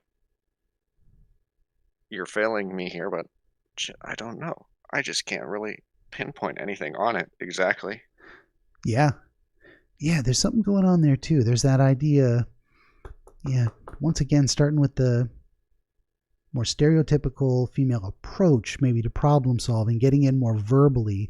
There may be a part of you that's saying you need to open your mouth more in order to accomplish something else that is beneficial to you. That there's a different way of interacting with the world that's going to change the results you get. And that it may have to do with something you think is not something you think, but something that represents itself to you as a stereotypically female, something that would be unnatural to you the way you are now. It would be an intentional change, a conscious choice to present yourself differently in a way that to your subconscious mind feels like an overtly feminine presentation. Is that making sense? I mean, that's something, again with this egg stuff, but that seems weird to think about. But sure, yeah. I mean, it seems plausible. Yeah, and there's more. It goes both ways in terms of. I consider myself to be someone who's, 100% male, and 100% man in terms of like just biologically, but I have a fairly equal portion of masculine and feminine traits. Like there's hyper masculine and hyper feminine, way over on the extreme ends of the scale, and those are stereotypical extremes that kind of don't really exist, but they're like an amalgamation of all the most extreme behaviors, presentations across the broader concept of masculine and feminine. And so a lot of times what we're having in our mind is this cultural representation of these stereotypical extremes. And what am I trying to say? It's not that exists in life. It's that it represents something. It can be used as a reference point. So again, stereotypically feminine talking more than men, and stereotypically masculine stoic, more strong silent type. And that doesn't mean that men never talk, and it doesn't mean that women only talk all the time. Again, stereotypical extremes that stand out in our mind. Men, women, they did a study recently where it was like men on average use like 20,000 words in a given day, and women like 45,000 words. It's physically, literally, women talk more. They just do. Men talk less. It's not a judgment, either one being better or worse, except when you start looking at those stereotypes and you say, if maybe I adopted something that intentionally chose to change my interactive style in a way that, to my understanding, is stereotypically feminine, that might change certain results I'm getting. Just as if a woman would say, maybe if I were less talkative, like she had a dream that said, I didn't speak during the entire dream, and this is what happened as a result of it. It would be not even an expression of a desire to be more like that, but your brain considering what if I chose that path, what would it look like? Is that something I want? And then you look at the results that obtain afterwards. I don't know if any of that ramble is making sense to you. It's not an indication that you want to be necessarily a woman or more feminine in general. Just that there's some stereotypical aspect of women that you could choose to mimic intentionally as a change in interactive style. Is that, like you said, with this talking stuff? The only thing I could probably relate it to is maybe anything, or I don't know what the term would be used for it, but talk more, ask more questions to figure out how to perform a job, or learn new stuff to get the job done. Yeah. I mean, that is something that occurred to my mind too, in terms of these, just that situation you were describing where it's like these people didn't make their expectations clear. And I'm not even saying you're wrong about that in this, but a part of your mind might be saying, replaying things as our brain does to look at, could I have done something differently?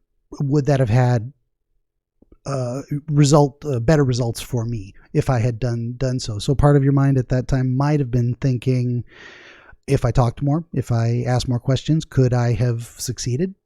Or was it, and that doesn't mean it necessarily is true, that would have changed any outcomes. It may have been pointless anyway. But at least, this is what our brain does. Our brain poses questions and plays out imaginary scenarios to say, okay, what if I did that? What does it look like? What if I did that? What if I changed that variable? We're swapping in and out all these different variables for survival, Yeah. And again, I don't want to lead you down a road where it's like, this is the only possible meaning, but does it kind of feel like we're onto something roughly?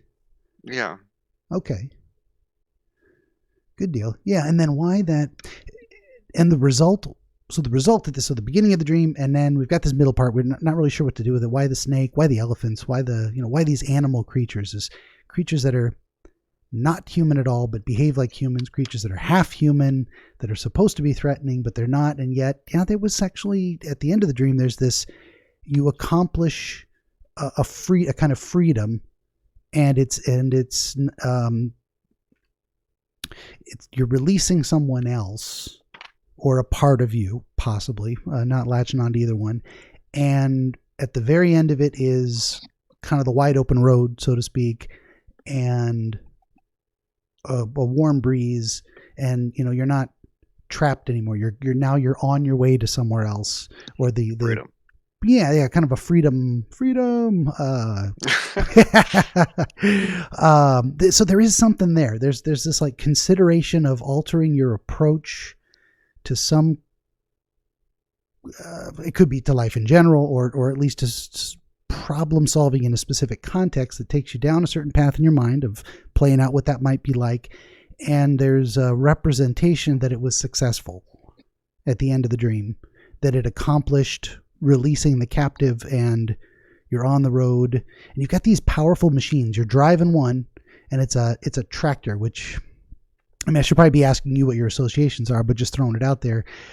Tractors are very powerful. They have a lot of torque. They can turn the earth over. They can haul hay trucks. They have a very productive quality to them in terms of they are specifically used to make food. People eat food. It's a noble machine in that way. Mm-hmm. And also the tractor trailer. It's the semi that's pacing you. Semis transport food and goods and life necessities. Yeah. So there's something there too about like productive freedom. Useful, beneficial freedom. It isn't like a selfish or, you know what I'm trying to say? That idea of free to do something harmful. It's more like a freedom from harmful, like a useful, beneficial freedom, if that makes sense. Yeah.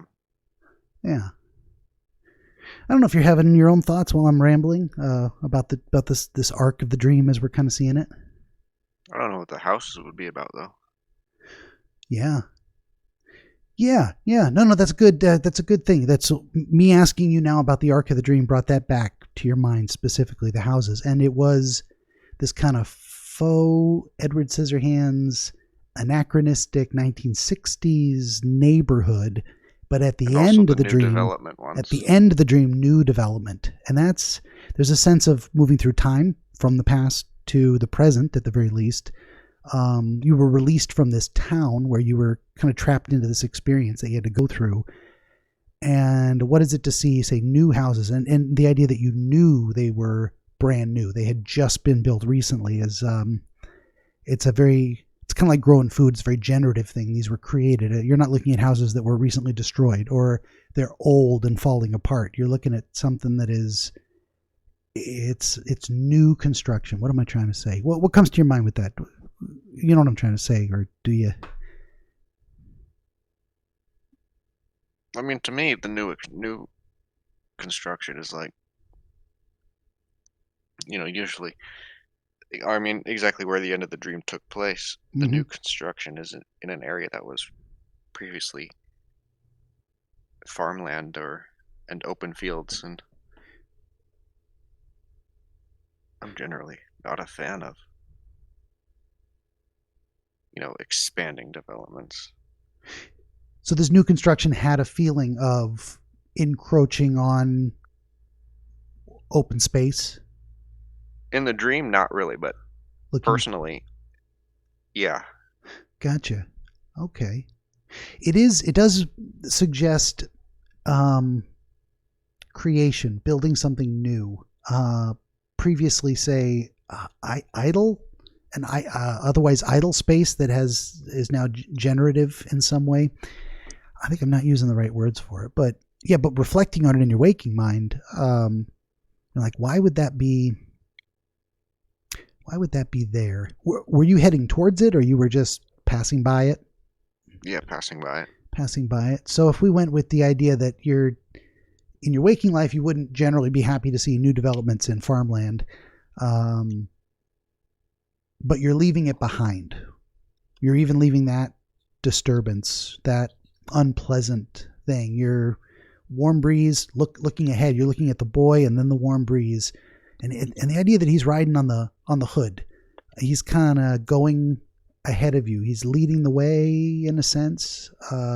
He's in the vanguard. He's like the hood ornament. So there's just nowhere else to sit on the tractor. That too. It could be as simple as that. There was nowhere else to sit.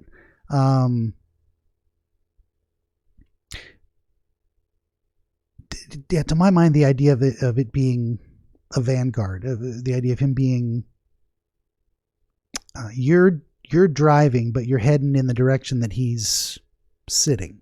He's not behind you and being brought along. It's like he's this way, forward ho, is kind of his presentation, sitting on the hood there, enjoying his freedom in a way too. There's a kind of I don't want to say childlike, but that's kind of the impression. This a playful quality to straddling the hood and along for the ride, in that sense. Right.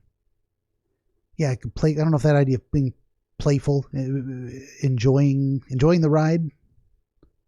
Yeah, I mean, after being chained up for however long. Yeah, I mean, and if that represents a part of you released from some kind of captivity, I mean, debt. Released from the debts, maybe. Shit, I don't know. That could be it. I mean, that just came back to mind again. Yeah. Is anything any other pieces starting to get a little less fuzzy? Did that bring anything else any other imagery from the dream to mind? I don't know, maybe the truck moving or the tractor. Mm-hmm. Freedom of movement. Whereas, the tractor is capable of going off a beaten path, and the semi goes the distance.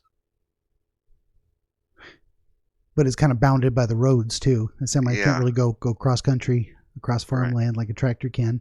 And it is interesting. You didn't put yourself in the semi watching the tractor pace you. You put yourself in the tractor watching the semi pace you. And tractors don't move very fast. Or what was your perception of the rate of travel? I don't know. I mean, we were actually, yeah, maybe something like 70, somewhere between 70, 100 kilometers. Okay. So you're moving along at a decent clip. It wasn't, say, tractor plowing speed. Right. Okay. Yeah. So you're heading towards that future freedom, whatever it is, at a decent pace. And so the semi wasn't crawling along, 5-10 miles an hour either. Yeah. Okay. Gotcha. I don't convert the kilometers very well in my head. I just know that, like, I think 60 miles an hour is something like 80 or 90 kilometers an hour, something like that. Or maybe I'm wrong. Maybe it's the other way around. I can't remember. It's about, in miles, it would be like 60, 65, I think. Okay. There you go. Yeah. Gotcha. So you're booking it. And the tractor itself was it was pretty. Like, it was shiny, new, like it wasn't covered in dirt and mud and the paint flaking off. And I mean, it was like, it wasn't really shiny. It was just like it's been used, but in good condition otherwise. Yeah. Okay. Yeah. Gotcha. So you get this functional piece of machinery there. I think the only piece we're missing is, or are we missing a piece, or we're just not expressing it correctly? Because there's this general arc to the dream of a desire for maybe changing some pattern of behavior that could have a positive impact on success in terms of freeing yourself in a more broad sense, and that it would be successful and leave you having a wide open future. You're on that endless or wide open highway type of deal. Although you weren't on the highway, you were on a dirt road. Maybe signifying that your desires for the future, even complete freedom, is still very simple. It's not complicated. Or more freedom than I have now. Certainly, yeah. I mean, is that giving you a satisfactory sense of the broad strokes of the dream? Does it feel like we're anywhere near something? Yeah, I'm following along with that. It's just the only part that still throws me off is the first sequence. Fair enough. Yeah, maybe you feel like some of my attempts to describe that don't seem to fit, or it's not resonating, not making sense with you. Mm-hmm. Fair enough. Yeah. But all the other two parts seem pretty on. Yeah, I was going to kind of just looking past through my notes, seeing if there was some little pieces.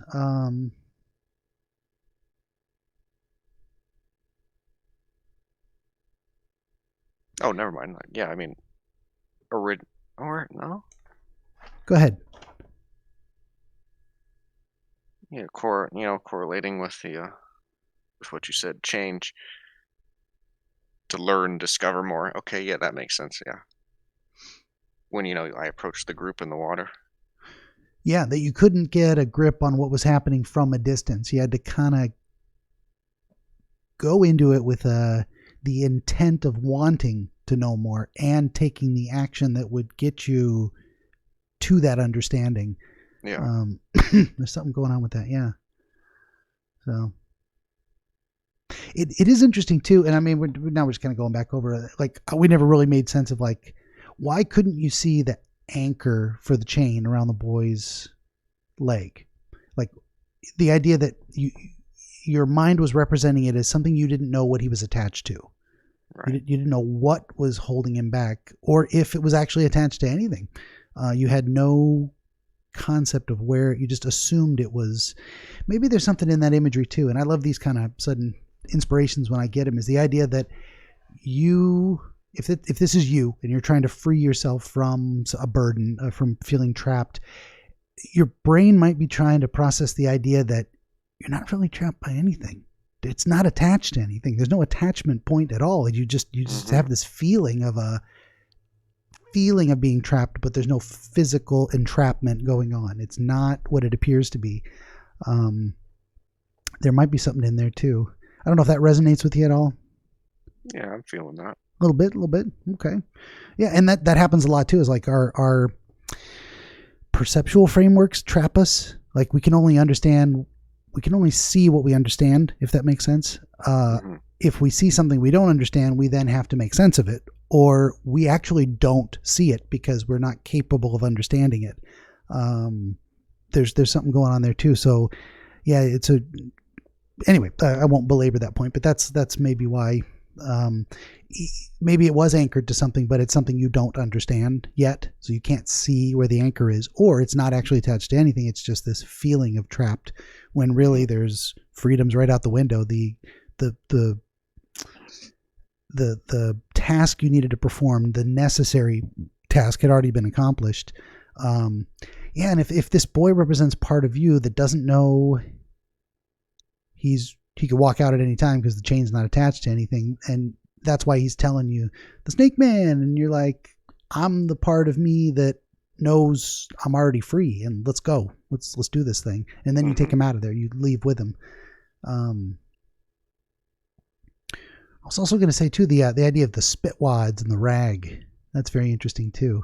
Why that, he didn't throw poop at you. He didn't pick up the game controller and huck it across the room. He didn't pull a shoe from a pile next to him and throw shoes at you. It was this spit wad thing in like a giant pot. I don't know if anything comes to mind when you're thinking about that method of attack. Yeah, I don't know either. Yeah. There's something almost comical in it. I mean, when you think of spit wads, you think kids, pea shooters, straw in class, and yeah. And the idea that he would miss, that you would think he was going to hit you. So is this maybe broadly speaking, this part of you that feels trapped is resistant to being freed, because the idea coming to free you feels threatening, and all you have to do is get used to the idea, and that you'll see that it's not threatening, and then that'll finish the job. And this kind of fighting back is almost a comical defense against a non-threatening entity that's suddenly come into your sphere. Can you think of how to? I mean, does that resonate, or do you think of how to say it any better?